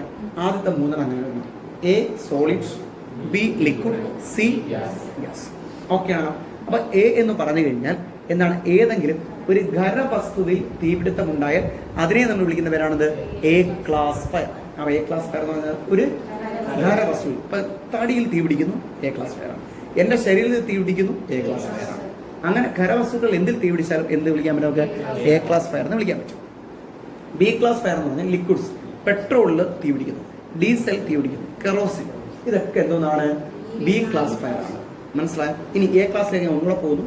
എ ക്ലാസ് ഫയറിനെ നമ്മൾ വിളിക്കുന്ന മറ്റൊരു പേരാണ് carbonaceous fire. Carbonaceous fire means കരി അവശേഷിക്കും. ഒരു കരവസ്തുവാണ്, കത്തിക്കഴിഞ്ഞാൽ എന്ത് അവശേഷിക്കട്ടെ? കരി അവശേഷിക്കത്തില്ലയോ? അതുകൊണ്ട് നമ്മൾ എന്ത് വിളിക്കും? കാർബണേഷ്യസ് ഫയർ എന്ന് കൂടി എ ക്ലാസ് ഫയറിനെ വിളിക്കും. അപ്പൊ ബി ക്ലാസ് എന്താണ്? Liquid fire. C class fire, C class fire എന്ന് പറഞ്ഞാൽ ഗേഷ്യസ് ഗ്യാസ്, LPG പോലെയുള്ള എന്ത് ചെയ്യാണ്? ഗ്യാസ് കത്തുന്നതിനെയാണ് നമ്മൾ വിളിക്കുന്നത് ഈ പറഞ്ഞ ഗേഷ്യസ് ഫയർ അല്ലെങ്കിൽ സി ക്ലാസ് ഫയർ എന്ന് വിളിക്കുന്നത്. ഡി എന്ന് പറഞ്ഞാൽ മെറ്റൽ ഫയർ ആണ്, ലോഹങ്ങളിൽ തീ പിടിക്കുക. മെറ്റൽസിന് തീ പിടിച്ചാൽ നമ്മൾ എന്ത് വിളിക്കും? ഡി ക്ലാസ് ഫയർ എന്ന് വിളിക്കും. അപ്പൊ അത്ര ഓക്കെ ആണോ? എ എന്താണ്? ഖരവസ്തു സോളിഡ്സ് അല്ലെങ്കിൽ കാർബണേഷ്യസ് ഫയർ, കത്തിയാൽ കരി അവശേഷിക്കുന്നു. B liquids, petrol, diesel, kerosene etcetera. C gaseous, LPG പോലെയുള്ള ഗ്യാസ്. ഡി എന്ന് പറയുന്നത് എന്താണ്? മെറ്റൽ ഫയർ, ലോഹങ്ങളിൽ തീ പിടിക്കുക. ഇനി ഇ ആ ബോർഡിൽ തന്നെ ഇതിൽ തന്നെ ഉണ്ട്, അക്ഷരത്തിൽ തന്നെ ഉണ്ട്, E for electric. Electric fire, ഈ ക്ലാസ് ഫയർ എന്ന് പറഞ്ഞാൽ ഇലക്ട്രിക് ഫയർ. പക്ഷേ ഈ ഇലക്ട്രിക് ഫയർ എന്ന് പറയുന്നത് എപ്പോഴും ഒരു കാരണമായിരിക്കും. പിന്നീട് അത് എന്ത് ഫയറായി മാറും? എന്ത് ഫയറായി മാറും? എ ക്ലാസ് ഫയറായി മാറും. ആലോചിച്ചു. ഇപ്പൊ ഈ ഒരു ഇലക്ട്രിക് ബോക്സ് വിടിരിക്കുക, ഇവിടെ ഒരു ഷോർട്ട് സർക്യൂട്ട് ഉണ്ടാകുന്ന സമയം നമ്മൾ ഈ ചാരി ചെയ്യുന്ന സാധനങ്ങളൊക്കെ ആ ബോക്സിന്റെ മുകളിലോട്ടായിരിക്കുന്നത് വെച്ചു, അവിടെ ഒരു ഇലക്ട്രിക് ഷോക്ക് ഉണ്ടായി. ഈ ക്ലാസ് ഫയറാണ് ഫസ്റ്റ് സ്റ്റാർട്ട് ചെയ്യുന്നത്.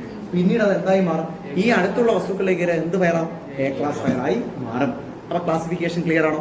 ഇനി അവിടെ ഞാൻ നിങ്ങൾക്ക് ഒരു ഉപകരണം പരിചയപ്പെടുത്തുന്നു. പേര് ഫയർ എക്സ്റ്റിങ്ക്യൂഷർ. എന്താണ് ഫയർ എക്സ്റ്റിങ്ക്യൂഷർ? ആദ്യത്തെ സെന്റൻസ് പഠിക്കണം. എന്താണ് ഫയർ എക്സ്റ്റിങ്ക്യൂഷർ? ഫയർ എക്സ്റ്റിങ്ക്യൂഷർ എന്ന് പറഞ്ഞു കഴിഞ്ഞാൽ ഒരു പ്രൈമറി ഫയർ ഫൈറ്റിംഗ് എക്യുപ്മെന്റ്സ് ആണ്, പ്രാഥമിക അഗ്നിശമന ഉപകരണമാണ്. എന്ന് പറഞ്ഞാൽ എന്താണ്? ഒരു തീ ഉണ്ടായാൽ അതിന്റെ പ്രൈമറി സ്റ്റേജിൽ ഉപയോഗിക്കാൻ സാധിക്കുന്ന എന്താണ് ഉപകരണമാണ് ഫയർ. അപ്പൊ എന്താണ് ഫയർ എക്സ്റ്റിങ്ക്യൂഷർ എന്ന് മനസ്സിലായോ? ഇനി ഫയർ എക്സ്റ്റിങ്ക്യൂഷർ ക്ലിയർ. ഇനി ഫയർ എക്സ്റ്റിങ്ക്യൂഷറിൽ തന്നെ 1-2 ടൈപ്പുകളുണ്ട്. ഇപ്പൊ ഏറ്റവും പ്രധാനമായി കണ്ടുവരുന്ന 3 ടൈപ്പ് നിങ്ങളെ പഠിപ്പിക്കാം. നേരത്തെ നമുക്ക് വാട്ടർ ടൈപ്പ് എക്സ്റ്റിങ്ക്യൂഷൻ എന്ന് പറയുന്നത് 2 എന്ന് പറയുന്നത് DCP, dry chemical powder extinguisher ഉണ്ടായിരുന്നു. അടുത്ത വരുന്നതാണ് CO2 extinguisher, carbon dioxide extinguisher. Next one foam type extinguisher. ഈ എക്സ്റ്റിങ്ക്യൂഷൻ നമ്മൾ എടുത്തു കഴിഞ്ഞാൽ നിങ്ങൾ ആ എക്സ്റ്റിങ്ക്യൂഷൻ ഒരു പിക്ചർ എടുത്താൽ 1 മിനിറ്റ് ഒരാൾ ഒരു ഗൂഗിൾ സെർച്ച് ചെയ്യും, അതിനകത്ത് എക്സ്റ്റിങ്ക്യൂഷൻ്റെ ഒരു പിക്ചർ, ചുമപ്പ്, ആ ഒരു പിക്ചർ ഇപ്പൊ കാണിച്ചു തരാം. ഒരു ഇമേജ് എടുക്കുക, എക്സ്റ്റിങ്ക്യൂഷൻ ഇമേജ് എടുക്കുക. ഇതാണ് നമ്മുടെ എക്സ്റ്റിങ്ക്യൂഷർ എന്ന് പറയുന്നത്. ഇതാണ് എക്സ്റ്റിങ്ക്യൂഷർ, കണ്ടോ? ഇതാണ് നമ്മുടെ എക്സ്റ്റിങ്ക്യൂഷർ. ഓക്കെ, ഈ എക്സ്റ്റിങ്ക്യൂഷർ ഇത് ഞാൻ വേറെ എക്സ്റ്റിങ്ക്യൂഷർ എടുത്തോട്ടെ, കാരണം വേറൊന്നുമല്ല, വേറൊന്നിനും വേണ്ടിയിട്ടല്ല, എനിക്കിതിനകത്ത് എഴുത്ത് വേണം. യെസ്, ഇതാണ് ഈ എക്സ്റ്റിങ്ക്യൂഷർ. ആണ് ഈ എക്സ്റ്റിങ്ക്യൂഷർ. ഇതിപ്പം നമുക്കിങ്ങനെ ഫ്രണ്ട് എഴുത്തെല്ലാം കാണാൻ പറ്റും. ഇപ്പം ഞാൻ നിങ്ങൾക്ക് കാണിച്ചു തരുന്ന എക്സ്റ്റിങ്ക്യൂഷർ എന്ന് പറയുന്നത് ഒരു DCP എക്സ്റ്റിങ്ക്യൂഷർ.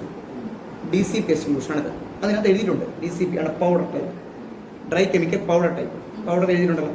ഇതാണ് എക്സ്റ്റിങ്ക്യൂഷർ പറയുന്നത്. ഓക്കെ, ഇനി ഈ എക്സ്റ്റിങ്ക്യൂഷറിലേക്ക് ഞാൻ നിങ്ങളെ കാണിക്കാൻ പോകുന്നത്, നേരെ നിങ്ങൾ നോക്കിയേ, ABC, ഒരു 3 അക്ഷരം ലെറ്റർ നിങ്ങൾ കണ്ടോ? ABC. എന്താണ് ABC? ഈ എക്സ്റ്റിങ്ക്യൂഷർ നിങ്ങൾക്ക് A ക്ലാസ് ഫയറിലും B ക്ലാസ് ഫയറിലും C ക്ലാസ് ഫയറിലും ഉപയോഗിക്കാവുന്നതാണ്. വേണമെങ്കിൽ ചോദ്യകർത്താവിന് ഇങ്ങനെ ഒരു ചോദ്യം ചോദിക്കാം. അതായത് നിങ്ങൾക്ക് ഒരു തീപിടുത്തം ഉണ്ടായ സമയത്ത് നിങ്ങളുടെ കയ്യിൽ ഒരു എക്സ്റ്റിങ്ക്യൂഷർ ലഭിക്കുന്നു. ആ എക്സ്റ്റിങ്ക്യൂഷർ A, B എന്നിങ്ങനെ ഉപയോഗിച്ചിരിക്കുന്നു.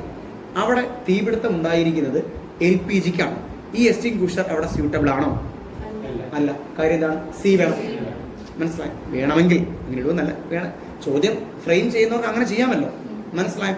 അപ്പൊ നിങ്ങൾ ആലോചിച്ച് നോക്കണം, അവിടെ നമ്മൾ എന്തോന്ന് നോക്കണം? ലെറ്ററിൽ എന്താണ്? A ഉണ്ടെങ്കിൽ മാത്രം A ക്ലാസ്, B ഉണ്ടെങ്കിൽ മാത്രം B ക്ലാസ്, C ഉണ്ടെങ്കിൽ C, ABC ഉണ്ടെങ്കിൽ ഈ 3 ടൈപ്പിന് ഉപയോഗിക്കാം എന്ന്. ക്ലിയർ ആയിട്ട് മനസ്സിലായി? ക്ലിയർ ആണ്. ഇനി ഇതിനകത്ത് 2 സംഭവങ്ങളുള്ളത്. നിങ്ങൾ ആലോചിച്ച് നോക്കിയേ, ഒരു പൗഡർ മാത്രം നിങ്ങൾ വെക്കുന്നു. നിങ്ങളിപ്പോൾ എക്സാമ്പിൾ നിങ്ങൾ പൗഡർ ഉപയോഗിക്കുമല്ലേ? പൗഡർ ഉപയോഗിക്കുമ്പോൾ ആദ്യം നിങ്ങൾ പൗഡർ പ്രസ് ചെയ്യുമ്പോൾ എന്ത് ചെയ്യത്തില്ല, നന്നായിട്ട് പൗഡർ പുറത്തേക്ക് വരുമോ? നിങ്ങൾ കുലുക്കിയല്ലേ ഇടുന്നത്. കുറച്ച് തീരുമ്പോൾ നിങ്ങൾ ഇങ്ങനെ പ്രസ് ചെയ്യുമ്പോൾ കാണാം പൗഡർ പറന്ന് പുറത്ത് വരും. എന്താ കാര്യം? കുറച്ച് ഫ്രീ സ്പേസ് അതിനകത്ത് വന്നു. പൗഡർ മാറിയപ്പോൾ അതിനകത്ത് കുറച്ച് ഫ്രീ സ്പേസ് വന്നു. അവിടെ ആര് കയറി? എയർ കയറി. ഈ പ്രസ് ചെയ്യുമ്പോൾ എന്തായി? ഈ എയർ പുറത്ത് വരും. ആ എയർ ആരെയും കൂടെ തള്ളി പൗഡറിന്. ഇവിടെ ഇതിനകത്തും അങ്ങനെയുണ്ട്. ഇതിനകത്ത് എന്തൊക്കെയുണ്ട്? ഈ പറഞ്ഞ ഡ്രൈ കെമിക്കൽ പൗഡർ ഉണ്ട്. പിന്നീട് എന്ത് ചെയ്തിട്ടുണ്ട്? കുറച്ച് എയറും കൂടെ നിറച്ചിട്ടുണ്ട്. ആ എയർ എക്സ്പെല്ലിംഗ് മീഡിയ അവനാണ് എന്ത് ചെയ്യുന്നത്? ഇവനെ പുറത്തേക്ക് തള്ളിവിടുന്നത്. ഈ ഒരു സാധനം ഡിസ്ചാർജ് ട്യൂബ് വഴി ഇത് പുറത്തേക്ക് വരുന്നു. ക്ലിയർ ആണല്ലോ? ഇനി ജസ്റ്റ് ഇതിന്റെ സ്റ്റെപ്പ് ഞാൻ പറയുകയാണ്. മനസ്സിലായി? ഇൻകേസ് എന്താണെന്ന് വെച്ചാൽ ചോദ്യകർത്താവിന് ചോദ്യം വിടാനുള്ള മറ്റൊരു ഇത് ചുവടെ തന്നിരിക്കുന്നവയിൽ എക്സ്റ്റിങ്ക്യൂഷർ ഉപയോഗിക്കുന്ന രീതികൾ തന്നിരിക്കുന്നു. ശരിയായ രീതിയിൽ ക്രമപ്പെടുത്തുക എന്ന് വേണമെങ്കിൽ ചോദ്യം ഇടാം. മനസ്സിലായി? അതായത് ആദ്യത്തെ സ്റ്റെപ്പ് ഏത്, രണ്ടാമത്തെ സ്റ്റെപ്പ് ഏത്, മൂന്നാമത്തെ സ്റ്റെപ്പ് ഏതെന്ന് ചോദിക്കാം. ആദ്യം നമ്മൾ ചെയ്യേണ്ട ഒരു കാര്യം എന്ന് പറഞ്ഞാൽ ഈ ഒരു എക്സ്റ്റിങ്ക്യൂഷർ എടുക്കുകയാണ്. ഈ ഒരു എക്സ്റ്റിങ്ക്യൂഷർ എടുത്താൽ നിങ്ങൾ നേരെ നോക്കണേ. അതാണ്ട് ഇവിടെ ഒരു മഞ്ഞ ഒരു ഇത് കണ്ടോ, ടാഗ് കണ്ടോ? അത് പുതിയത് കൊണ്ടുവരുമ്പോഴാണ് അത് നമ്മൾ ഒഴിവാക്കുന്നത്. അത് കഴിഞ്ഞാൽ നിങ്ങൾ ഇവിടെ നോക്കുകയാണെങ്കിൽ ഒരു സ്റ്റീൽ ടൈപ്പ് ഒരു സാധനം കണ്ടോ, ഒരു പിന്നാണ്. സ്റ്റീൽ ടൈപ്പ് ഒരു പിന്ന് കണ്ടോ, മഞ്ഞയുടെ തൊട്ട് താഴെയായിട്ട് കണ്ടോ. ഓക്കെ, ആ സ്റ്റീൽ പിൻ എന്ന് പറയുന്നത് ഇത് നമ്മൾ അറിയാതെ പ്രസ് ചെയ്തിരിക്കാനുള്ള എന്താണ് ഒരു പിന്നാണ്. അപ്പം നമ്മളിങ്ങനെ ഇരിക്കുകയാണ്, നമ്മൾ ഇതാണ് ലിവറിൻ്റെ, ഈ ലിവർ പ്രസ് ചെയ്താലാണ് ഇത് പ്രവർത്തിക്കുന്നത്. അപ്പം അറിയാതെ ലിവർ പ്രവർത്തിക്കാതിരിക്കാൻ വേണ്ടിയിട്ട് ഇട്ടേന്ന സാധനമാണ് ഈ പിന്ന്. ഒരു എക്സ്റ്റിംഗ്വിഷർ ഉപയോഗിക്കുന്ന ഒരാൾ ആദ്യം ചെയ്യേണ്ട കാര്യം ഈ പിൻ എന്ത് ചെയ്യുക, ഊരുക എന്നുള്ളതാണ്. പുൾ ദ പിൻ. പിൻ നമ്മൾ എന്ത് ചെയ്യണം, ഊരണം. മനസ്സിലായി? ഊരിയതിന് ശേഷം രണ്ടാമത് ചെയ്യേണ്ട കാര്യം നമുക്ക് എന്ത് ചെയ്യണം, അവിടെ തീയിലേക്ക് ഇത് അടിക്കണം. ഇത് പ്രസ് ചെയ്ത് അപ്പോഴേ പൊടി പുറത്തു വരും. നമ്മളിത് പിന്നെ ഊരുന്നതും ഒറ്റ പ്രസ് ചെയ്താൽ എന്ത് വെച്ചും ഈ ട്യൂബ് ഏത് വഴിക്കാന്നിരിക്കുന്ന ആ വഴി കൂടെ പൗഡർ തീ പോവും. തീയിൽ പോണേ നമ്മൾ എന്ത് ചെയ്യണം, എയിം ചെയ്യണം. അപ്പൊ സെക്കൻഡ് എന്താണ്, എയിം ടു ദി ഫയർ. തീയിലേക്ക് നമ്മൾ എയിം ചെയ്യും. അപ്പൊ രണ്ടെണ്ണം വീഡിയോ, ഒന്നെന്താണ് pull the pin, next aim to the fire. തീയിലേക്ക് നമ്മൾ എയിം ചെയ്യണം. എയിം ചെയ്യാൻ നമ്മൾ എന്ത് ചെയ്യണം, അമർത്തണം. സ്ക്യൂസ് എന്ത് ചെയ്യണം, സ്ക്യൂസ് ചെയ്യണം, പ്രസ് ചെയ്യണം, അമർത്തണം. ഏതാ, ഈ ലിവർ അമർത്തണം. അപ്പൊ എന്ത് പറ്റും, ഇതിനകത്ത് പൗഡർ പുറത്തേക്ക് വരും. ഇങ്ങനെ വന്നു കഴിഞ്ഞാൽ നമ്മൾ ഒരു ഭാഗത്ത് ഇങ്ങനെ അടിച്ചിട്ട് കാര്യമുണ്ടാവും, തീയുടെ എല്ലാ ഭാഗത്തേക്കും പോകണ്ടേ, സ്വീപ്പ് എന്ത് ചെയ്യണം, സ്വീപ്പ് ചെയ്യണം. ഇങ്ങനെ ഒന്ന് സ്വീപ്പ് ചെയ്യണം. അപ്പൊ 4 സ്റ്റെപ്പ് കിട്ടിയോ, pull the pin, aim to the fire, squeeze and sweep.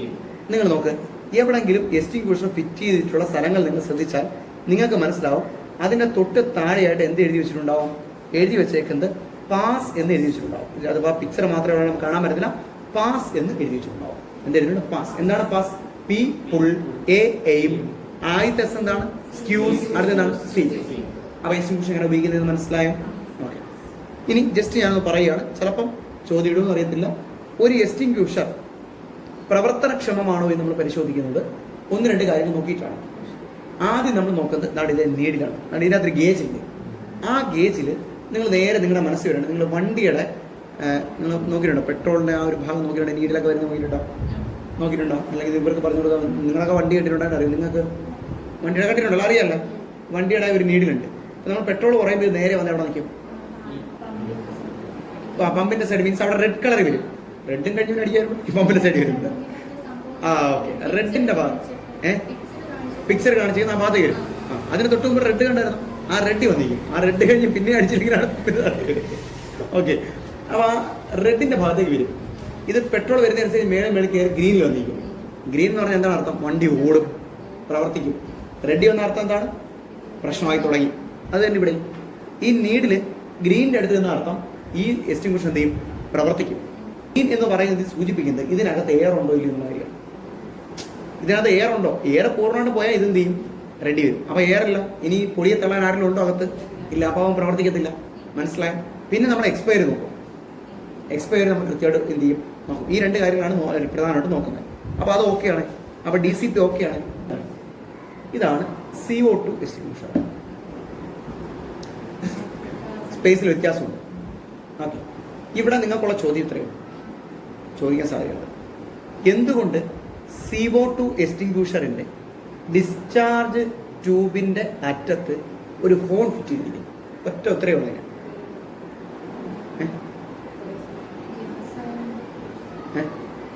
എന്തിനായിരിക്കും ഈ എക്സ്റ്റിംഗ്വിഷറിന്റെ ഡിസ്ചാർജ് ട്യൂബിന്റെ അഗ്രഭാഗത്തായിട്ട് ഒരു ഹോൺ ഫിറ്റ് ചെയ്തിരിക്കുന്നു? ഒറ്റ ഉത്തരം. അതായത് ഇതിൽ നിന്ന് വരുന്ന CO2 കുറേ സമയം വരുമ്പോൾ എന്ത് വരും, ട്യൂബ് തണുക്കും, നല്ല തണുപ്പാവും. എന്ത് സംഭവിക്കും, കോൾഡ് ബേൺ, തണുപ്പ് നമ്മളെ കൈ പൊള്ളിക്കും. അങ്ങനെ പൊള്ളലേൽക്കാതിരിക്കാൻ വേണ്ടിയിട്ടാണ് എന്ത് വെച്ചിട്ടുള്ളത്, ഈ ഡിസ്ചാർജ് ഹോൺ വെച്ചിട്ടുള്ളത്. അപ്പോൾ ആ ഡിസ്ചാർജ് ഹോണിനകത്ത് നമുക്ക് പിടിക്കാനുണ്ടോ, ഒരു സ്പേസ് വന്നിരുന്നുണ്ടോ, ഒരു പിടി പോലൊരു സാധനം കണ്ടോ, ആ പിടിയിൽ ഇങ്ങനെ പിടിച്ച് നമുക്ക് ഉപയോഗിക്കാം. നമ്മൾ ഡയറക്റ്റ് ഈ ട്യൂബിനകത്തൂടെ എന്ത് പോവുകയാണ്, CO2 പോവാണ്. അപ്പോൾ ആ ട്യൂബിൽ പിടിച്ചാൽ നമുക്ക് തണുക്കും. നമ്മൾ ട്യൂബിൽ പിടിക്കേണ്ട കാര്യമുണ്ട്, പിന്നെ ഇതിനകത്ത് പിടിച്ച് നിന്നാൽ പോരെ. മനസ്സിലായി? അപ്പോൾ അതാണ് ഹോൺ. അപ്പോൾ നിങ്ങൾ ഓർത്തോണം, എന്തിനാണ് CO2 എക്സ്റ്റിംഗ്വിഷറിന്റെ ഡിസ്ചാർജ് ട്യൂബിന്റെ അഗ്രഭാഗത്ത് ഹോൺ വെച്ചിരിക്കുന്നത്? ഒറ്റ ഉത്തരം, കോൾഡ് ബേൺ ഒഴിവാക്കാൻ. മനസ്സിലായോ? അപ്പോൾ ഇതാണ് CO2 എക്സ്റ്റിംഗ്വിഷർ. മനസ്സിലായല്ലോ? ഓക്കെ ആണ്. ഇതിനകത്ത് എന്ത് എഴുതിയിട്ടുണ്ട്, ഏത് ടൈപ്പിൽ ഉപയോഗിക്കാമെന്നൊക്കെ ഇതിനകത്ത് എഴുതിയിട്ടുണ്ട്. ABC ടൈപ്പ് അതൊക്കെ എഴുതിയിട്ടുണ്ട്. പിന്നെ ഡ്രൈ കെമിക്കൽ പൗഡർ മിക്കവാറും സ്ഥലങ്ങളിലൊക്കെ നമുക്ക് ഉപയോഗിക്കാം. പക്ഷേ ചില സമയം, ഇപ്പം എക്സാമ്പിളായിട്ട് ഞാൻ പറയട്ടെ, ഇപ്പോൾ ഒരു ഹോസ്പിറ്റലിൽ ഓപ്പറേഷൻ തിയേറ്ററാണ്, അവിടെയാണ് നമ്മൾ എന്ത് ചെയ്യുന്നത്, ഫയർ ഫൈറ്റിങ്ങിന് പോകുന്നതെന്ന് വെച്ചു. നമ്മൾ ആദ്യം കണ്ട സമയത്ത് നമ്മൾ എന്ത് ചെയ്യാണ്, ഈ പറഞ്ഞ എക്സ്റ്റിംഗ്വിഷർ അവിടെ കണ്ടു. നമ്മളെടുത്ത് CO2 എക്സ്റ്റിംഗ്വിഷർ ഉണ്ട്, DCP ഉണ്ട്. നമ്മൾ ഏതെടുത്ത് യൂസ് ചെയ്യും? രണ്ടെടുത്താലും തീയാണ്. പക്ഷേ നമ്മളവിടെ CO2 ഉപയോഗിക്കുന്നു. കാര്യം ആ CO2 എന്തില്ല, വേസ്റ്റ് ഇല്ല. DCP എന്നിട്ട് പൗഡർ അവശേഷിക്കും. ഈ പൗഡർ എന്ത് ചെയ്യും? ഈ പറഞ്ഞ ചിലപ്പം ആ ഒരു ഓപ്പറേഷൻ തിയേറ്ററിൽ ഏതെങ്കിലും ചെറിയൊരു മെഷീനായിരിക്കും തീ പിടിച്ചത്. നമ്മൾ ഈ പൗഡർ ഉപയോഗിക്കുന്നതുകൊണ്ട് ബാക്കി മെഷീനിനകത്തല്ല ഇത് കയറി പ്രശ്നമുണ്ടാകും. അപ്പോൾ അവിടെ CO2 ആണെങ്കിൽ വേസ്റ്റ് ഉണ്ടാകും ഇല്ല, ഗ്യാസ് മാത്രമേ ഉള്ളൂ. അതുകൊണ്ട് നമ്മളവിടെ എന്ത് ഉപയോഗിക്കും? CO2 ഉപയോഗിക്കുന്നതാണ്. ഏകദേശം ഒരു ഐഡിയ കിട്ടി ഇതിനെ പറ്റിയൊക്കെ, പ്രശ്നമില്ലല്ലോ. അപ്പോൾ എക്സ്റ്റിങ്ക്വിഷർ മനസ്സിലായി, ക്ലാസസ് ഓഫ് ഫയർ എന്താണെന്ന് നിങ്ങൾക്ക് മനസ്സിലായി, ബേൺസിനെ പറ്റി അത്യാവശ്യം കാര്യങ്ങൾ മനസ്സിലായി. എന്ത് മനസ്സിലായി? ഫോമിൻ്റെ കാര്യം നല്ല ദിവസം അപ്പോൾ ഞാൻ പറയാൻ വിട്ടു വരാം. അപ്പോൾ ഫോം നമ്മൾ എവിടെയാണ് ഉപയോഗിക്കുന്നത്? നമ്മൾ ഈ ഓരോ ഇതിലും ഉപയോഗിക്കുന്നത് എന്താണ്? അതായത് ഇപ്പം നമ്മൾ പെട്രോളിന് അതിനും പൊട്ടിച്ച വേറെ കാര്യം പറയണം. ഒരു സിമ്പിൾ എക്സാമ്പിൾ പറയാം. നിങ്ങൾ വീട്ടിലൊരു കാര്യം പറഞ്ഞിട്ട് ഞാൻ ഫോമിലേക്ക് വരാം, കാരണം അപ്പോൾ നിങ്ങൾക്ക് ഈസിയായിട്ട് മനസ്സിലാവും. നിങ്ങളുടെ വീട്ടിൽ നിങ്ങൾ പപ്പടം മൂപ്പിക്കുകയാണ്. പപ്പടം മൂപ്പിക്കാൻ വേണ്ടി ആദ്യം എണ്ണ നിങ്ങൾ ചൂടാക്കാൻ വെക്കും. ചിലപ്പോൾ എന്ത് ചെയ്യും, നമ്മൾ തീ കൂടുതലാണെങ്കിൽ ഈ തീ എവിടെ കയറി പിടിക്കും? എണ്ണ കയറി പിടിക്കും. നമ്മൾ എങ്ങനെ അത് കാണിക്കുന്നത്? കഴിഞ്ഞ പ്രാവശ്യം ക്ലാസ് ഇട്ടാൽ ഇവിടെ മിണ്ടരുത്, ബാക്കിയുള്ളവർ പറയട്ടെ. എന്ത് ചെയ്യും നിങ്ങൾ? സോപ്പോ? ഗ്യാസ് ഓഫ് ചെയ്താലും കാര്യമില്ല. കാരണം ഗ്യാസ് ഓഫ് ചെയ്യുമ്പം ഈ ചട്ടിയുടെ താഴെയുള്ള ഫ്യൂവൽ നിന്നു, നല്ല ഐഡിയ ഫ്യൂവൽ നിന്നു. പക്ഷെ ഇവര് മേളിൽ ഫ്യൂവലുണ്ട്. ഈ എണ്ണ ഒരു ഫ്യൂവൽ അല്ലേ? ചട്ടിക്കകത്ത് എണ്ണ ഫ്യൂവലല്ലേ? ഈ എണ്ണ തീരുന്ന കത്തും. പക്ഷെ ചിലപ്പോൾ എന്ത് ചെയ്യും, ഇത് നല്ല ആളി കടന്നു കഴിഞ്ഞാൽ മറ്റു സ്ഥലം കയറി പിടിക്കാനുള്ള സാധ്യതയുണ്ട്. അപ്പോഴോ അടപ്പുവെച്ച് അടയ്ക്കും. എന്തിനാണ് അടപ്പുവെച്ച് അടയ്ക്കുന്നത്? അവിടുന്ന് കേട്ട് പറഞ്ഞാണ് അടപ്പുവെച്ച് അടയ്ക്കുക. അത് ഇരുന്ന് കത്തു, ഓക്സിജൻ കട്ടിയും. അതാണ് കാര്യം, മനസ്സിലായി? അത് സാധാരണ വീട്ടിലൊക്കെ ചെയ്യുന്നതാണ്. ഈ ഇഡ്ഡലി പാത്രത്തിന് അടപ്പുണ്ടല്ലോ, ഇതെടുത്ത് നേരെ അടയ്ക്കും. അടയ്ക്കുന്ന സമയത്ത് എന്ത് പറ്റും? പൂർണ്ണമായിട്ട് തണയും. എവിടെ എന്തോ സംഭവിച്ചത്? നിങ്ങൾ എന്താ വെള്ളം ഒഴിക്കാൻ എന്താ? വെള്ളത്തിനല്ലേ ഡെൻസിറ്റി കൂടുതൽ, വെള്ളം താഴെ പോവുകയും ഇത് നേരെ മേളിൽ കയറി വീണ്ടും നിങ്ങൾ വെള്ളം ഒഴിക്കുന്നത്, ഇത് പുറത്തേക്ക് വരും. എന്ന് പറഞ്ഞാൽ എന്താണ്? ഈ ഫ്യൂവൽ തീവിടെ പുറത്ത് വരും, അടുക്കള മൊത്തം കത്തിത്തീരും, പണി കഴിയും. മനസ്സിലായി? അപ്പം അവിടെ നമുക്ക് ഒരിക്കലും എന്ത് ചെയ്യാൻ പറ്റത്തില്ല, വെള്ളം ഒഴിക്കാൻ പറ്റില്ല. ഇത് നിങ്ങൾ ചെറിയ ചട്ടിയായിട്ട് അടച്ചത്. ഒരു പെട്രോൾ ടാങ്കർ കത്തി, വലിയ ടാങ്കറാണ് കത്തിയത്, അല്ലെങ്കിൽ ഒരു വണ്ടി കത്തി, അതിൻ്റെ ഫ്യൂവൽ ടാങ്ക് കത്തി, നമുക്ക് അവിടെ പാത്രം കൊണ്ടുപോയി അടയ്ക്കാൻ പറ്റും. നമുക്ക് അവിടെ നമുക്ക് എന്ത് ചെയ്യണം? മേളിൽ എന്തോ ഒരു വസ്തു കൊണ്ട് അടയ്ക്കണ്ടേ? അങ്ങനെ അടയ്ക്കാനാണ് നമ്മൾ ഉപയോഗിക്കുന്നത് ഫോം ഉപയോഗിക്കുന്നത്. ഫോം പറഞ്ഞാൽ ഒന്നുമില്ല, പത തന്നെ. നിങ്ങൾ തുണി കഴുകുമല്ലേ? തുണി കഴുകുമ്പം നിങ്ങൾക്ക് കിട്ടുന്ന പത പോലെ തന്നെ. പക്ഷെ അതിനകത്തൊരു കെമിക്കൽ, ഇതിന് സ്റ്റെബിലിറ്റി കിട്ടാൻ, ഈ ഫോമിന് സ്റ്റെബിലിറ്റി കിട്ടാൻ വേണ്ടി ഒരു കെമിക്കലോടെ ചേർത്തിട്ടുണ്ടെന്ന് മാത്രം. അപ്പോൾ ഈ ഫോമിന് എന്ത് കിട്ടും? കുറച്ച് സ്റ്റെബിലിറ്റി കിട്ടും. ഇത് സ്റ്റേബിളായിട്ട് കുറേ സമയം നിൽക്കും. അപ്പോൾ എന്താണ് ഗുണം? ഇതിങ്ങനെ മേളിലൊരു പാടവർ നിൽക്കുമ്പോൾ എന്ത് കട്ടാവും? ഓക്സിജൻ കട്ടാവും. അപ്പം നേരെ എന്ത് ചെയ്യാണ്? വെള്ളം ഒഴിച്ചാൽ താഴെ പോകും. പക്ഷേ പെട്രോൾ ഇങ്ങനെ നിന്ന് കത്തുന്നു. ഈ പെട്രോളിൻ്റെ മുകളിൽ ഫോമാണ് ചെന്ന് വീഴുന്നെങ്കിലോ ആ ഫോം ഒരു ആവരണം ഉണ്ടാകും. അവിടെ എന്ത് കട്ടായി? ഓക്സിജൻ കട്ടായി, തീയാണ്. മനസ്സിലായി? അപ്പോൾ ഫോം ഉപയോഗിക്കുന്ന എവിടെയാണെന്ന് മനസ്സിലായി? ക്ലിയർ ആയിട്ട് മനസ്സിലായി? അപ്പോൾ എവിടെയാണ് നമ്മൾ ഫോം ഉപയോഗിക്കേണ്ടത്?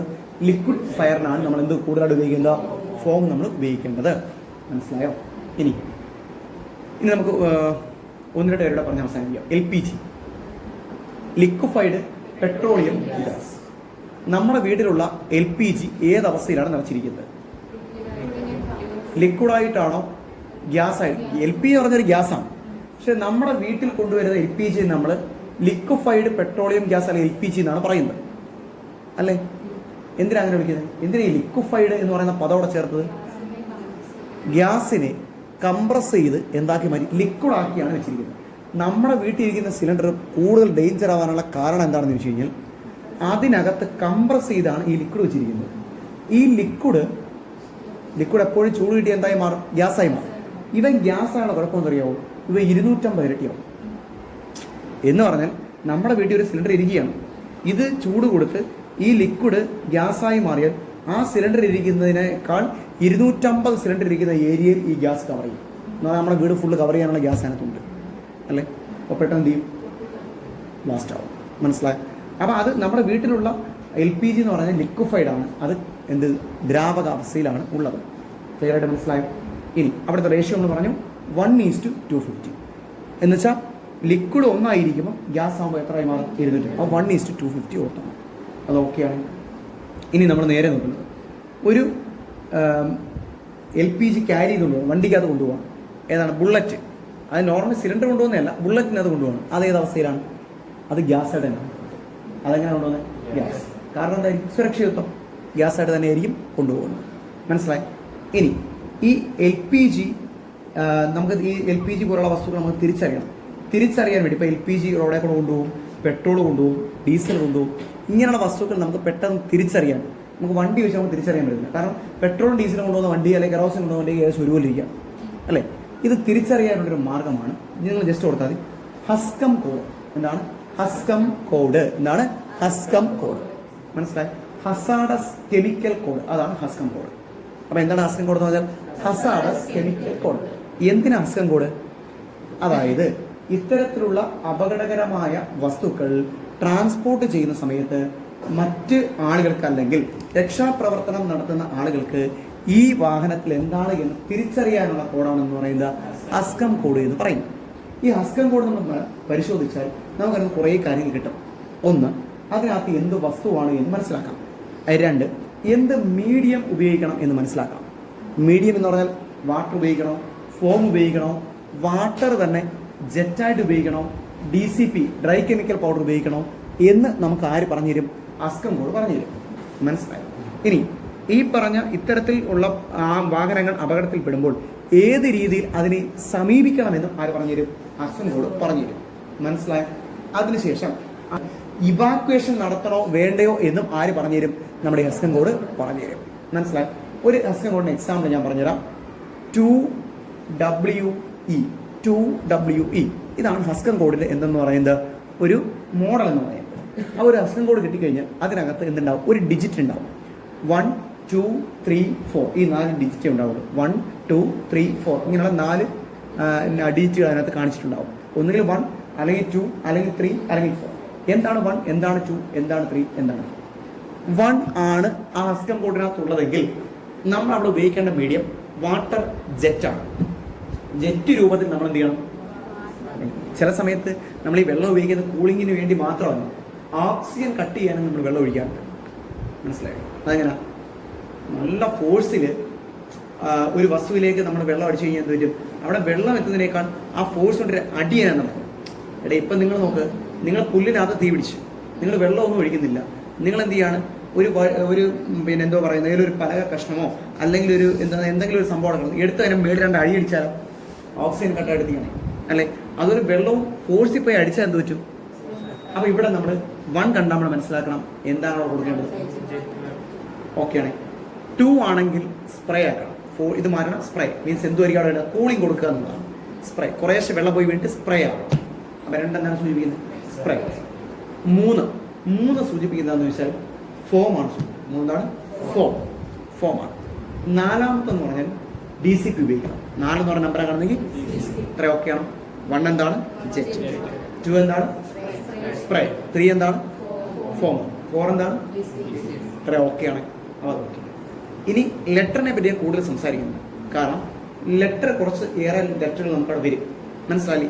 ഇപ്പൊ W, X ഇങ്ങനെയൊക്കെ പറഞ്ഞ് അതിനകത്ത് ലെറ്ററുകൾ വരും.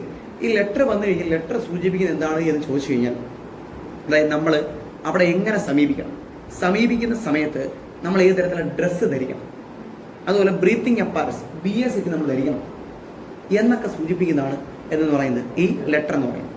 അത് മാത്രവുമല്ല, ഈ പറഞ്ഞ എന്താണ് ഈ ട്രാൻസ്പോർട്ട് ചെയ്ത കെമിക്കൽ അത് ഏത് സ്വഭാവത്തിലുള്ളത്, ഡേഞ്ചറസ് ആണോ അല്ലെങ്കിൽ വലിയ പ്രശ്നമില്ലാത്തതാണോ എന്നുള്ള രീതിയിലും ഒക്കെ നമ്മൾ എന്ത് ചെയ്യും? ഈ ലെറ്റർ നമുക്ക് പറഞ്ഞു തരും. ക്ലിയർ ആണോ? ലാസ്റ്റ് E എന്ന് പറഞ്ഞാൽ ഇവാക്വേഷൻ. എന്താണ്? ഇവാക്വേഷൻ. എന്തിനെ സൂചിപ്പിക്കുന്നു? അപ്പൊ എന്ന് കണ്ടു കഴിഞ്ഞാൽ നമ്മൾ ആദ്യം ചെയ്ത കാര്യം എന്താണ്? ഇവിടെ ഇതൊരു അപകടത്തിൽപ്പെട്ടാൽ ചുറ്റുമുള്ള ആൾ എന്ത് ചെയ്യണം? നമ്മൾ ഒഴിപ്പിക്കണം എന്നുള്ളതാണ്. അപ്പൊ എന്താണ്? ഇവാക്വേഷൻ. അപ്പൊ എന്താണ് ഹസ്കം കോഡ്? മനസ്സിലായോ? ഹസ്കം കോഡ് മനസ്സിലായോ? ഓക്കെ. ഇനി അടുത്ത വരുന്ന സാധനമാണ് UN നമ്പർ. UN നമ്പർ എന്ന് വിളിക്കുന്നത്. ഇപ്പൊ എക്സാമ്പിൾ 1075 എന്ന് കണ്ടാൽ നമ്മൾ മനസ്സിലാക്കും അതെന്താണ്? LPG ആണെന്ന് മനസ്സിലാക്കും. അങ്ങനെ ഓരോന്നിനും എന്ത് കൊടുത്തിട്ടുണ്ട്? ഒരു നമ്പർ കൊടുത്തിട്ടുണ്ട്. അതാണെന്ന് പറയുന്നത് UN നമ്പർ എന്ന് പറയുന്നത്. അപ്പൊ അതും ഓക്കെ. തൽക്കാലം നമ്മൾ ക്ലാസ് വൈൻഡപ്പ് ചെയ്യുന്നു. അടുത്ത